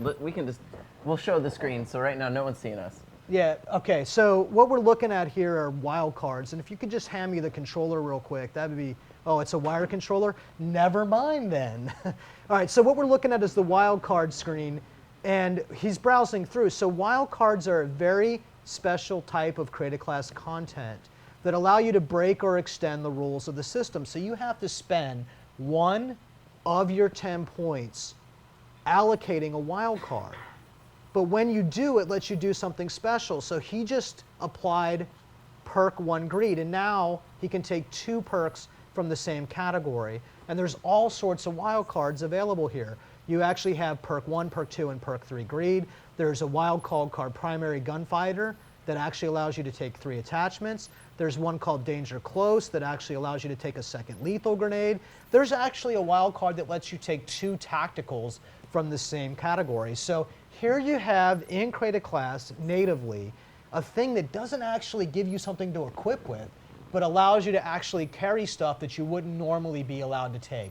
That's what a wild card is. It's a rule breaker. And I feel like it allows you to kind of focus a lot more on something that you in particular into. Like, for instance, primary gunfighter, the one that we talked about. Like, for me, I almost never switch to my secondary gun. Yeah, so why take it? Exactly. If I can take that and apply it to a wild card and, you know, putting a 3rd attachment on my gun. I always use the wild cards to do specialists. It's always for me to specialize to a specific role. Like, I have a class whose sole purpose in life is to hack enemy equipment. So I am basically building a whole class specialized around this very specific idea. I think it's a really fun way to use pick 10 and the wild cards. Yeah, you know, create class has been something that, you know, since like Modern Warfare, people have had this idea of like, this is how it works. You pick 3 perks, you pick this, you pick that. And it is really almost, it's going to surprise a lot of people that have been with the franchise, I think, for a long time to have to unlearn what they have learned, you know, to use some Star Wars lingo there. You know, it's very tough for, you know, it's interesting all over again. And the fact that I think this is the most flexible it's ever been, you know, as far as being able to make something totally bizarre. But bizarre that might have one good specific application, you know, for a very specific situation or a very specific game mode. Like this is my hard point class. Like, yeah. This is the one I love. I hope so. I mean, that's how I use it. I think players who are interested in exploring the edges of the system will come to understand that, you know, you will customize down to very specific ways of doing things. GB Alex, you get yourself an Xbox 360 copy of the game. All right, GB Alex. We still got 2 Xbox 360 and 3 PS3 copies to give away in our final hour. If you want to have a chance to win them, though, you got to do at IGN with the hashtag Black Ops 2. So now we're finally doing some classic search and destroy. Yeah, classic search and destroy on the map Yemen, and you know, IGN livestream was doing really well there, but at the very end, you know, couldn't hold it together. So this mode to me is actually the mode that this is what I learned Call of Duty with. You know, this for a long time was Call of Duty to me. Was search and destroy, but. I'm not gonna lie, I'm a search and destroy fanboy. It's you know, I love Hardpoint for sure, but search is right up there in my top 3 modes for sure. You know, it's just a really, really intense game now. You know, and again, it's because the pace is a little different. I like the way he's using the. It's brilliant, actually. Yeah, the shock grenades here to kind of. Yeah, so this is exactly how I would use it. You know, you can't look everywhere at the same time. So to cover a lane, right, a fairly protected lane right there, very good. And then he'll hear those shock charges go off if somebody comes, like he did. So they pop off. He knows they popped off, can turn and spin on somebody. So really, really smart way of dealing with it. Now, I actually like to PDA hack shock charges. It's really, they'll turn them and flip them for your team. Nice. And it's really fun. If you know, you should never get too close to your own shock charges because someone could actually flip them over to their team and then you'd get shocked with them. I do find that, that ever since you introduced those shock charges, I often run around staring at the ground because I'm waiting to have to shoot them. Yeah, take engineer so you can spot them in the world. So, oh yeah, that's true. There's a solution for that. I know, but engineer then takes up a slot that I really want for something else. I know it's a trade-off no matter what. Yeah, that's exactly, that is pick 10 and create a class at work right there. Having to make tough trade-offs, but giving you sort of maximum flexibility, you know, to do what you need to do. So at Boroboy, John on Twitter says, "Can we dolphin dive?" I don't know what dolphin diving is. Yeah, you don't know what dolphin diving is? No, I mean I think it's because I like to play like a That is dolphin diving. Okay. IGN livestream's giving us a full on. So you know, the mechanic is actually known as dive to prone. That's its. Okay, see that? Yes, if you had said diving to prone, I would, but I didn't know that people referred to that as dolphin diving. So, yeah, so this I don't even exactly know how this got started, but on Black Ops, when we introduced this mechanic, the fans started to call it dolphin diving, and the nickname kind of stuck. And if when you when you look in the cosmetics and unlocks, there's some homages to the fans calling this dolphin diving. Okay. Yeah, I've whatever. You win, internet. It's dolphin diving. You win. Oh man, these are the best moments. Yeah, When there's like one dude left in the enemy team and you're like, should we defuse? Should we defuse? Yeah. I guess they're gonna go for it. Yeah. Yep. Position well. Nice. Bomb defused. Wow, Yeah. I mean, that was just a sweep again. I'm gonna IGN IGN live stream holding it down. Yeah, all pro. Well, that's good. Oh boy, look at that. Yep. Why you don't line up into a lane? Yeah, although it's tough right there, right? It's a catwalk. How are they supposed to not get into the lane? Spread out and go around. You make it sound so simple. Well, it's easy to armchair quarterback. That's what podcasting's all about. Yeah, I mean, what is kind of like, speaking of podcasting, and the fact that there's live streaming built into, so what is kind of, and league play, like I know that you're a big advocate for the esports sort of scene. What is kind of like your dream for it? Kind of the series going forward in that regard. I've been really impressed by the esports community and the esports scene. IGN live stream going down fast in that round. The thing that I've found has been that you don't really understand this movement until you see it in person. Right. So we went to some actual pro circuit events. We're in the audience, and we just thought to ourselves, this is something that we have to share with the world. It's just really cool, and we went at it, and it was a significant part of everything we were doing in Black Ops with league play, podcasting, and the live streaming features. All things that exist in the world right now, but not everyone knows about or is familiar with. So, what better way to honor what that is than to just create features around those initiatives and give them to everybody? And that, I think what I hope to see is a lot of really great competitive play. Hope to see a lot of streams. Hope to see a lot of podcasted matches. Hope to see a lot of series like, here's the best players in the world and how do they do it? I'm just really excited about the potential this has for everyone. As far as league play goes, I mean, is there plans for you guys to do anything, like calling out the teams that are kind of, the very top of their game? Absolutely. I would hate to give away the thunder of the kind of stuff that we're working on right there. Here's what I can tell you for sure, though. You know that Treyarch's really big into supporting their games after launch. It's a significant thing that we do. We're super committed. I've been spending a lot of time with the elite guys and sort of figuring out what that landscape will look like, how we will be able to basically take the top pro teams or best league play teams and focus and show them how we highlight the best content creators, the best streamers, the best theater makers, and definitely the pro series style leagues, their best players. And we want to make you, we joke about it all the time. I'm sure you've probably heard this. I joke about it all the time. YouTube famous, or making Call of Duty famous, or even nerd famous. It's a little bit of a tease and a play with the community, but we actually think that that's sweet, and we love to see those kind of superstars rise up from the community of the game, and good for them, and we're going to do what we can to help them be successful there. Why would we put all this content creation tools in the game if we didn't like that? So you remember, if you want to hit us up, it's at IGN Twitter with hashtag Black Ops 2. Just like Hoodat_JDD says, can you customize your player card like you could in Black Ops? Yeah, it's actually a lot of customization. I think you're really going to like this. So the Emblem editor is back. The Emblem editor was introduced in Black Ops, but it's actually back in a really big way. There's 32 layers in the Emblem editor that you get right off the bat that you can start working with. We give you a bunch of sort of basic shapes that you can use to create an emblem immediately. And then we actually, if you create challenges, you'll get even fancier images that you can use in the Emblem editor. And one of the really cool features in the Emblem editor this year is called transparency. And with transparency, what you can actually have something that shows through to your calling card in the background. So you're going to get these really amazingly cool emblems that people made, combined with a really cool background, or what we call a calling card. But beyond that, that identity is used in the game in really big ways. It's used when you highlight a player in the lobby. It's used in place of the faction logo when you're playing free-for-all game modes and party games. So that identity is a really big part of you. and everywhere you're seen in the game. And I think people are going to be really do some very clever things, well beyond what they did with Yeah, the Platinum Emblem Moments. editor is really interesting because I could see that really talented people that understand how to layer things on are going to make some really interesting things. Yeah.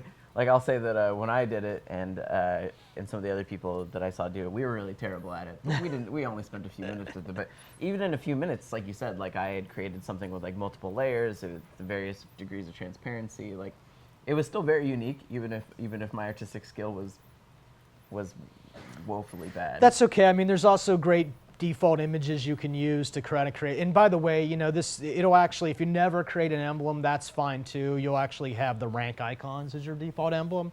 So, you know, this is, some people are really into this thing, and so we made it social, in fact, and it's a very big part of the COD TV channel that you'll have, and all of that stuff, I think, you know, it just kind of puts some personality and some persona around you as a player, and I think that's just fun. I mean, you know, why not? Who.JD PS3 copy. Nice. Coming your way. Very so good. you can try out that Emblem editor Yeah, and go nuts man. with it. Yeah, check it out. You know, I think you're going to really like it. There's a RGB color in there. You can put any color that you can imagine on the thing. It's a lot of work went into the Emblem editor. The guys did a really great job. Yeah, I feel like one of the things that maybe people won't realize about Black Ops unless they really spend some time digging through all the menus and stuff is that you guys have put in a lot of stuff that's just optional. Like it's always optional, but it's a ton of content. You know, we call it the AAAAA. We want you to be able to just go play the game, right? Just hit the buttons, right? XXXX, AAAA, just go play. But there's a lot of discovery that goes around. There's a lot of, you know, tools that go into allowing the Call of Duty community to kind of beef up that environment, whether you're making theater videos and rendering to YouTube, whether you're creating your own kind of emblem identity and personality, you know, whether you're live streaming your gameplay directly to YouTube and on your Elite presence, you know, all of these things, they're optional systems for you to participate in, but you know, they're for the, we know for a fact this is a super passionate community, and being able to give them tools to kind of beef up that presence and participate in the universe that happens when you're not playing are really important things to us. So, you know, kind of continuing on a point you just made, Twitter user Das Corey, he says, can you talk more about the live streaming from the consoles? Yeah, just announced this morning, you actually can live stream in League Play. You'll see the button called live stream. You simply click on that button, and then if you will have to have a YouTube channel, and you will simply turn live streaming on. The game will, you know, contact YouTube and say, hey, I'd like to live stream my game, and it'll give you a URL. You can then share that URL socially, including some options for sharing it directly within the game. And then once you have about 10 people watching your stream, it'll actually activate. And it's in the cloud, so it's actually delayed, so that way no one can use this thing to cheat. But it also means that you could have a lot of people watching the stream. And you know, you don't need any kind of sophisticated hardware to do this. It's simply embedded in the game. No capture card, no fancy PC, none of that stuff is necessary. It just is dealt with from the game, and it works on PC, PS3, and 360. And you know, it's a great way to expose you if you've never live streamed like we're doing here with our very sophisticated live streaming equipment right now. You know, it's most people would never be able to have this. No, right? I mean, so you know, look, if you're a live streamer already, then you already have what you have to have successful live streams. This isn't for you. This is so that Nice. this world walked right wow. into the train. That was amateur hour. Mistakes were made. Yeah, mistakes were made. So what we can do with this live streaming is really give this feature to everybody else and give them a chance to kind of experience what that is like. And it's a very cool feature. So, just to go back, is live streaming something that's unique to League Play, or is Yeah, it it is unique to League Play. It's using some shared networking technology because, of course, the entire planet can't live stream at once. That would break everybody on the internet, which would be bad. So that we put it in League Play because of the networking side of things, and the differences in League Play allow us to kind of, you know, maintain some control of a shared network. You know, if you stream for a long time and other people want to stream, we need to be able to, you know, take down your streams and manage it really well. And because League Play's connectivity is set up a little bit differently than the public games, then we have all those knobs and fiddles that we need to kind of manage that well. And then also, you know, I know that even if you're not live streaming, you can still do the podcasting bit and then upload those videos to YouTube as well. And Yeah, you can actually go back and do the theater, of course, and actually load up the theater clip as a podcast in the podcasting environment or situation, which I think, you know, people who are YouTubers now, they'll probably use that, I imagine, to create, you know, some nice video on demand sequences or, you know, play back their own streams. It's a fun way, you know, to, especially the map view and the picture-in-picture view, to kind of give context for why they made decisions in the game, rather than just having to explain it, you know, from a first-person only view. So Das Corey, thank you for helping us with that conversation. 360 copy of the game coming your way. We still got 1 360, 2 PS3 copies away to give in our final half hour. If you want to have a chance to win those, though, you have to do send your best questions to @IGN with the hashtag Black Ops 2. So another map another question from another Twitter username. I think it's Kakesar. It's hard to say, QAXR. I don't really know how to pronounce that. I wouldn't try. He says, sir. He says, does each map cater to all play styles, or do some maps benefit the rushers and flankers while others benefit campers? Yeah. Or Well, campers, I mean, no. But listen, there's a little bit, there's variety in every map, right? That's the Death Machine was gorgeous. You know, there's some maps that are, you know, obviously going to be well suited for higher range engagements or longer range engagements. You know, maps like Turbine, which are very terrain based, very open, very wide lines of sight, really good for long range distance, so-called hard scopers and LMG users. So, you know, it's about variety, but so you can't say that every map's great for every single play style. They all have a particular thing that they're, you know, that they usually are good at. But then even within that map, we try to make sure that, you know, running gunners aren't completely boned, or or snipers aren't completely boned, which is why you see those sniper perches all the time. So, you know, it's more, the answer to the question is that some maps are going to be better for certain play styles than others. That's a fact. But I don't think that no one map is just completely eliminates a play style entirely. So going back a second, another Twitter user named SquallXGamer says, can you have more than one emblem save so you don't have to erase your favorite? Yes, you can. Thank you for asking that question. That was actually something that the fans asked us for, and it, you know, nice predator reticle right there. You can in fact save multiple emblems. I think it's 3 right now, and you know, and then you can apply those in different kind of contexts. Like you can use one for your league team, one for you personally, maybe one that you're working on but haven't finished yet, which you can then set aside later. So the fans actually asked us for that feature, and it's something that we got in, you know, pretty close to the end of the deadline. Oh, Ray, there's a QR drone out in effect right there. Yeah, this drone, this one Dragonfire. Yeah. Did not lag. Got shot down immediately. Wow. Oh, bad news for you. Well, he's going to call an airstrike. Although on this map, I feel like an airstrike's pretty hard to make effective unless they're out in that open section. Because the whole section, they're pretty safe. Yeah, he got 2 kills with his lightning strike. Of course, the RCXD. Yeah, you can't avoid it. Yes, the Batmobile. It does look like a little tumbler. Yeah, that's true. Man. These things, bane of my existence as well. There's many things apparently that are the bane of my existence in Call of Duty. Yeah, well, you know, we'd have to teach you about the counters so that when you, what is going on There's right now? There's just too many of them. The RCXD Battle Royale right there. Oh man, I like this M8. This is actually a really cool gun. What is it that you like with him, mate? I like the fire on it. He's nice. He got the Death Machine guy before he could even use it. So he's got the select fire switch on there. So this M8's got this really nice centerline rail. So it's you don't have to burn a point on an optic because its iron sights are so kind of pure.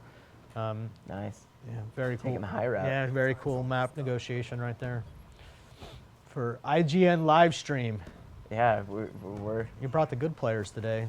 Well, you guys did. These guys make it. These guys are a cut above what anything I would be doing. So, you know, that it does help that you have people who. These are people who've been with you for a long time with the game. They've got some experience. A little, just a little. So yeah, another question from Twitter users, which if you want to be one of the people who we could answer your question, it's @IGN with the hashtag Black Ops 2. His name is don't tut. Oh man, I can't even read your name. Don't tut on 2313. Sure. Sure. He says, how does the Black Hat PDA tool / equipment work? Yeah, so it's a piece of tactical equipment, so you'll actually hit the left bumper on the controller and it'll actually pull out. Now, depending on what you're hacking, there's a variable length of time. You can actually hack through walls, so I actually take engineer, so I can actually figure out what's behind the walls and hack it. And then again, depending on what you're hacking, it has different impact. So something like a sentry gun, it'll actually destroy, but other things it'll actually take over for you. And in fact, you can actually hack enemy UAVs and then destroy them.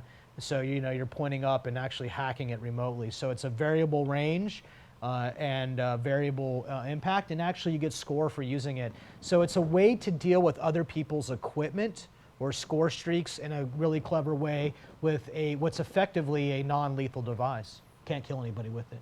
We actually joked about whether you should be able to hack people or not. And what would happen everyone is wearing crazy gadgetry and all that sort of stuff now. Next game, as we say.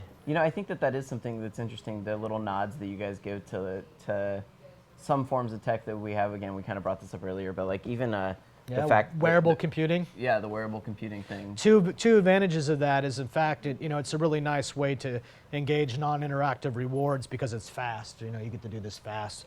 And again, like I've been saying the whole time, you almost can't make the game fast enough. So doing that quickly is nice, and that's legit, right? We're not seeing a lot of, I don't have any wearable computing on me right now, but I think I'm going to be soon.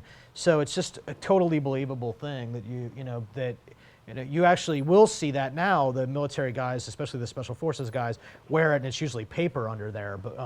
But your favorite NFL quarterback is doing that every play, right? So imagine that's just a little wearable computer. What about the sort of like wrist fireable grenade launchers? Yeah, that's actually in the campaign game. Yeah, we see those in some of the videos that have been released. Not multiplayer. Is there tuning? Tuning, yeah. Tuning. It was very difficult to make that tune well. We actually did a lot of experimentation with that. Very hotly debated internally, but it also, kind of. The cooking mechanic, the grenade cooking mechanic, and everything has some bearing on whether or not we thought that was appropriate for multiplayer. We decided that it wasn't.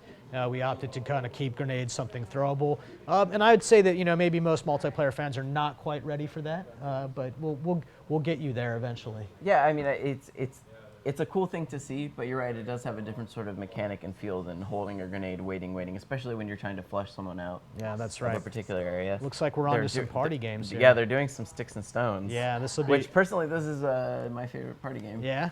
Yeah, I mean, I enjoy kind of being the crazy person that tries to hit someone with the throwing axe. Like immediately when I'm this person, I don't even use the crossbow. It's immediately holding down right bumper to cock a throwing axe. Yeah. Yeah. So none of these guys, unfortunately, have created emblems, but nice. So their ranks will be seen. But this is what I meant by your identity having a bearing on the game, because inside his HUD in the lower left-hand corner, you'll actually see whatever rank he is by default or whatever emblem he created. So it's how you extend the game. So any free-for-all game, including all the party games, work that way. So so if you create a fancy emblem, then you can show it off on the scoreboard and in the HUD. Oh, no fun. Yeah. Actually, yeah, even on this one, I just feel like the ballistic knife is so much easier to hit people with than the crossbow. Yeah. Now, granted, the crossbow has that satisfying stick where the person freaks out because they know they're about to die. Yeah, whenever I get hit with the crossbow, I try to run at my killer in the hopes that I can take him with me. Yeah, the party games, this is us not taking ourselves too seriously. It's nice. just a nice distraction from the core game. Knife. Oh man. Oh boy. Ballistic knife. Yeah. So variable points involved here, and actually in custom games now you can play the party games. So you could go in with just your friends and kind of modify the rules of these a little bit if you wanted to. Something that we wanted to do in Black Ops and could never work out. Very nice. One of the cool things about the throwing axe, the reason I like it in particular, is when you kill someone with it, you run over their body, and you get it back. Yeah, we actually changed this. You used to have to press a button to pick it up, and now you can actually, Nice. You actually will just go ahead and run straight over them now, and we'll just auto pick them up. And if you listen carefully, you can hear some audio feedback, and of course you'll see them come back in your HUD in the right-hand corner there. Oh. So at Twitter user DeadScow5 says, have the challenges changed much since the first Black Ops? Yeah, I think they've changed a lot, actually. The principal change in the challenges was that it is the principal and only way to unlock cosmetics. So challenges, they'll give you XP, when that you're familiar with. But what you may not be familiar with is having them be the principal way that you unlock all the cosmetic content, including the calling cards, including additional emblems, including the camouflage for guns, including the reticles for attachments. Everything in the game all the cosmetics are tied to challenges. Yeah, I think that's obviously the big one. It was a crazy amount of work, let me tell you, to try to get that all worked out. Trying to figure out how many challenges we would have and how much cosmetic content they would have. But it's all ready for you in just a few days. So here's a question that I think is interesting from D_wags from Twitter. He says, does League Play still have kill streaks? And if it does, can you turn it off? Yeah, in fact, I can turn it off, and in fact, it does currently have score streaks. The only score streak currently restricted is in the Champions League. In the Champions League, I have disabled care packages, Right. and it's the randomness factor. Right, and I think that makes sense. It's like people that want to play, there are other games that are like that, not that I'm saying these games are at all similar, but I'm saying when I've seen people that play competitive Smash Brothers, for instance, they turn off random item drops because it can break game balance. Well, not necessarily break game balance, but it can make things unpredictable. And when people want to be competitive, they want it 100% predictable. Yeah, they do, which is why the interactive map options are disabled and why the care package is disabled. Now, look, we know that the super hardcore competition guys, they actually like to play with no score streaks. But I'm going to actually just fall on my sword with that group of people right here and now and say it's actually, if we want esports to be popular, if we want it to be successful, then we need to grow it. And to grow it, we need to make the game as similar and comfortable to people as they're used to playing the regular game. This is something that we'll work with you on. We'll figure out what the right thing to do over the long haul, but we're launching the game. Score streaks will be enabled, except for care packages in the Champions League, and we'll work together to figure out the absolute best thing to do. It's interesting to hear you talk about it like that too, because if people aren't paying attention, what you're obviously saying is that you'll be monitoring all this as a team and thinking about it, like how you can change it even post-launch. Yeah, it's easy to change. And I could disable anything in the game from being available in League Play, including all of score streaks. I could go back to my desk and do it in about 6 minutes. It's a piece of cake. So what I'm interested in, though, is trying to get some critical mass. I would like the world to experience what many of you already know to be awesome. And to do that, I think that we're going to need to go with score streaks out the gate. We'll figure out where to go from there. Nice job, IGN live stream, with your first place victory. So thank you very much, D-Wags, for talking about that, because actually I think that's a really cool thing that I don't think people will necessarily realize, that you can tweak things so on the fly. Yeah. I think people have this idea that's out. Once it's out, this is how it's always going to be. Obviously, you guys are going to always be examining the numbers that are coming back, the balance, all that sort of thing. So D-Wags, you get one of our last 3 copies of the game. You get a PS3 copy. We still have one 360 copy, one PS3 copy going up. We only have 15 minutes left in the stream, though. So if you want to have those answered, you got to do it to @IGN on Twitter with the hashtag BlackOps2.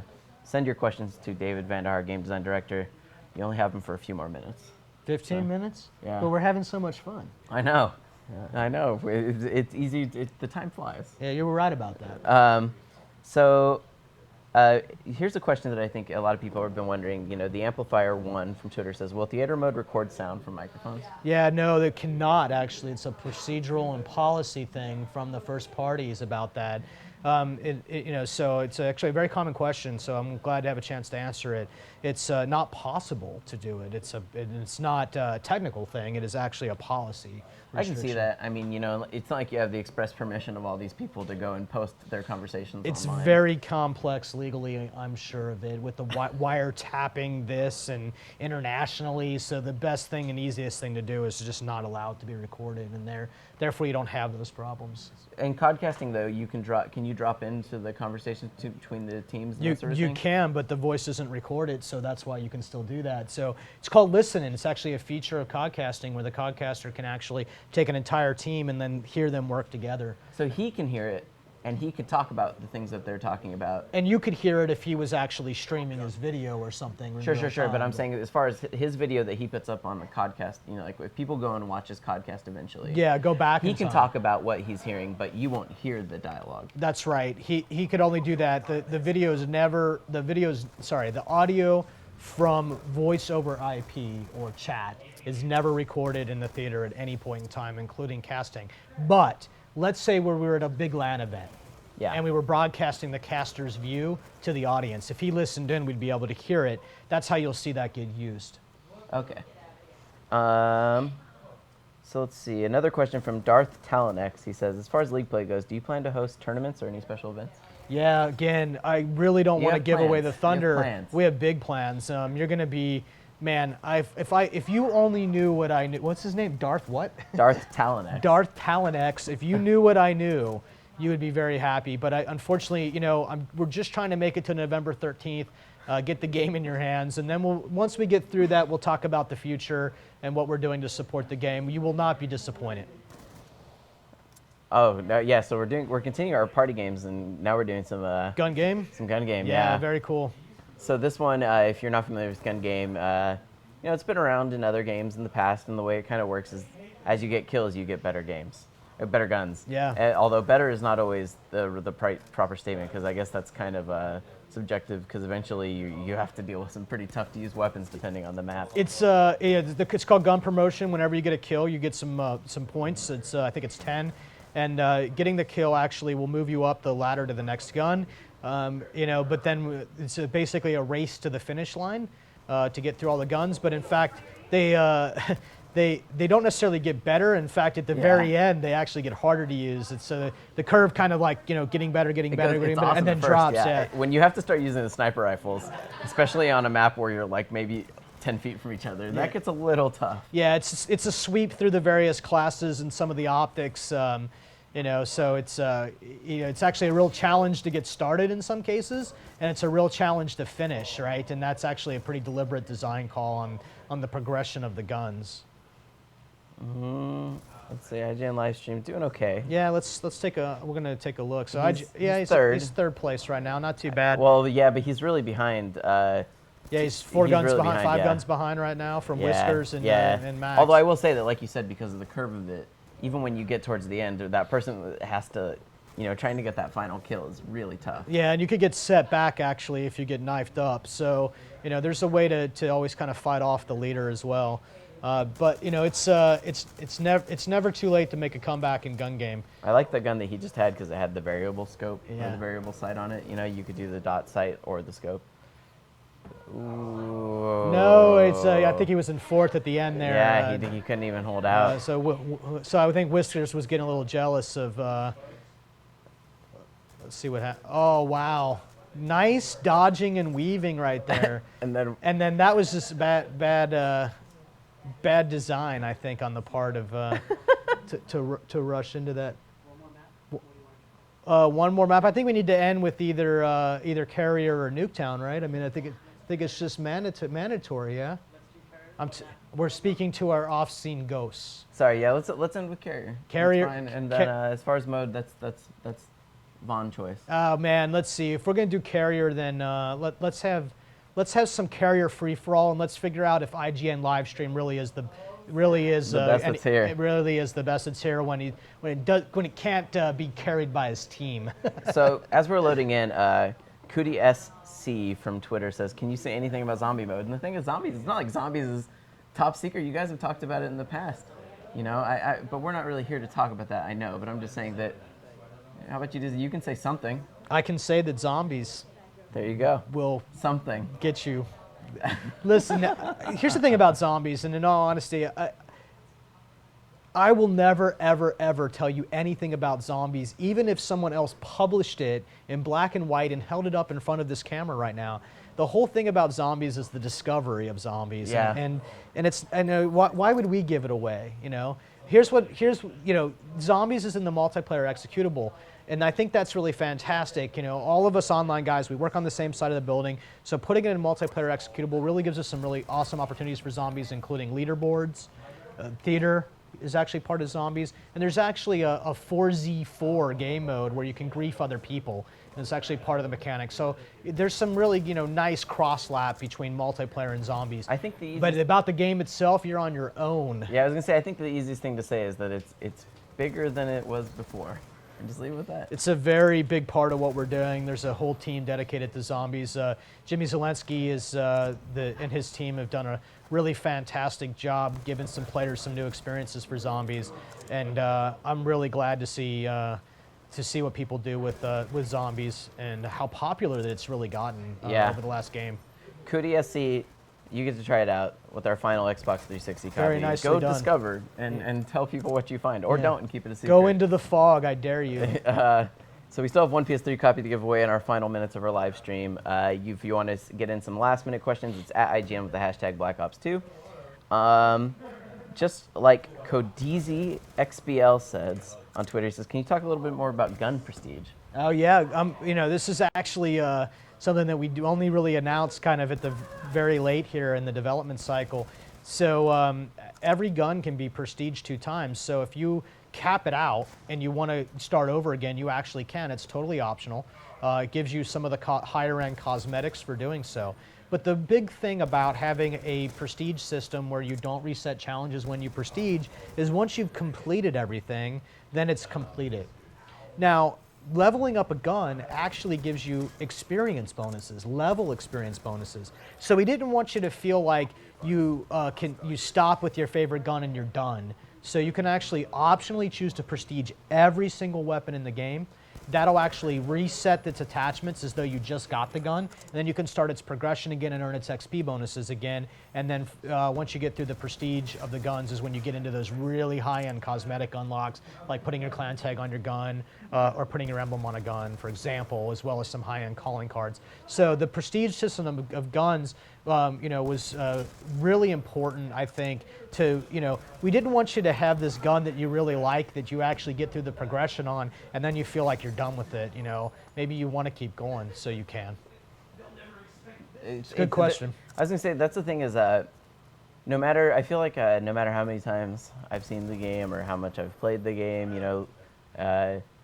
there's always something else that I'm like, oh yeah, and you can also do that. Yeah. Because it's just like, each game has added new systems, and then each game after that is like, how can we build upon those systems or make it even more elaborate? And it's like, it is, Call of Duty is a shooter, and a lot of shooters are very much just like you run down a hallway and you shoot dudes, but there's so much going on, especially with the challenges, the multiplayer and social features. Yeah. Just make it. Colm Nelson, Anthony Flame, and Mark Yetter are the 3 guys on the core MP systems design team. You can thank them or not for the crazy depth that we're talking about here in terms of each of these systems having a big range of stuff. That's my core crew, and I'm quite proud of everything that they were able to accomplish. IGN Livestream's got a 300.3 kill lead right here. Yeah, so. I mean, he's doing really well, 25 and 11. Yeah, it's not over yet, though, with 4 minutes and 22 seconds to play in this game, 3 kill lead. We might. I think IGN Livestream's gonna have to fight for the compulsive reloader this one too. He is. I feel for him. I feel like that's actually what got him killed there, but he does have the fast mag attachment. Yeah. I want him to. It's really hard, especially on a free-for-all map, to live long enough to get it. But man, I really wish he could get that AGR. That would really seal the deal for him. Yeah, it's. Yeah, you're probably looking at hardline in a team game and an objective team game at that. Yeah. A hard point is where you're going to need to be to really see that score come into the system in a way where you can get that kind You know, Although, oh, so very nice. So he's working towards his first reward. which he would have earned in another thing, but he picked some really expensive rewards. Like even his most base level reward is not a cheap one. No, that Guardian is not a cheap starting spot. You know, and if you die, man, that score streak meter resets, right? So it's there's no what do we call no give me's here. You got to earn it each and every time, and that's an important part of the design. Another question from Twitter user Ravage Cobra, which is awesome. Have you ever considered cosmetic customization for character models? Yeah, actually, you know, in fact, Black Ops had some basic character customization where you could put face paint on characters, you know, paint your face a specific way.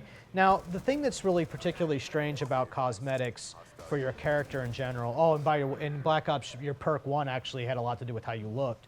But the reason why we have not necessarily continued that theme in 2 is the truth is you just never see yourself. You're in first person. You're a gun in some hands most of the time, right? And you don't even see yourself in the lobby. I mean, it's not like you're staring at a character model. Or right. anything. You know, so for us in the end, we wanted to put that cosmetic into stuff that you see all the time, which is your gun and your hands, and make sure it goes onto your gun. And also, when you're highlighting a player, you know, his identity or emblem, stuff that you do see. So it's not like we don't like the idea. We actually love the idea. It's something that we did a little experimentation with in Black Ops. But in the end, for Black Ops 2, I think we wanted to make sure we focused that same amount of kind of development time and cost and energy into stuff that would be appropriate for a first-person shooter. Ravage Cobra, you got our final copy, PS3 copy, so you can try out all the aesthetic customization stuff that is there, which is, you know, the guns, the emblems, you know, the sights. There's a lot. There's a you ton. You can even make your gun look like it's covered in cherry blossoms. Cherry blossoms. You're gonna have to earn that one, but totally possible. So we're coming up on the end here of our live stream. Still in first place, IGN live stream. Now a 500 he kill. was losing. Yeah, but made a comeback. He's brought it back. It's a 5 kill lead right now over the second place with 46. It's close though. It's a 5 kill game currently. He has a chance to do this. Oh nope. Oh no. Oh, we've been wrong. He is losing. I thought he was winning. He's close though. Oh no, I'm sorry. He's actually in. Yeah, he's actually. He's he's in third place right now, isn't he? No, he's in second place. Yeah, he's in second. He's in second. He has a chance to bring this back. He's 2 kills behind. I don't know that it's gonna happen though. Oh wait. Now we're tied up. We're tied game. Right now. Yeah, this is getting good. This is exactly what we were saying with that a close game is better than a sweep. Absolutely. So now he's 48, so he's actually in the lead with a 1 kill lead. IGN. Yeah, I don't know. But he's tied again. No, he's ahead. He's ahead. 50 now. It's gonna be close. It's really gonna come down to the wire here. You know, I just want to say as we're closing up on the end of our live stream, that if you haven't been watching, we're gonna have this archived, so you'll be able to check it out later on. You know, you should definitely catch up on what you missed. There's been a lot of good stuff. We saw the first reveal of Nuketown, which is a pre-order bonus of the game. It comes out November 13th. And if you want to ultimately find out what IGN thought about Call of Duty, which I'm sure you do too, you can do that at 12:01 a.m. Pacific Standard Time, November 13th when the game comes out. That's when our full review with a video review will be going up. So, written by yours truly. Oh yeah? Yeah, written by me. IGN live stream won that game in first place by a narrow He did, but he brought it together. I think he just threw it for a little bit in the middle to make it exciting. For drama? Yeah, for drama, yeah. just to close us out on kind of... Yeah, very nicely done IGN live stream. Way to go. I know, yeah. So, Dave, thank you so much for your time, man, thank you so much for coming. Guys, hope you liked the live stream. Yeah, everyone should check out Call of Duty Black Ops when it comes out on November 13th. And for more on Call of Duty, you guys should always keep it locked to IGN. And we're out.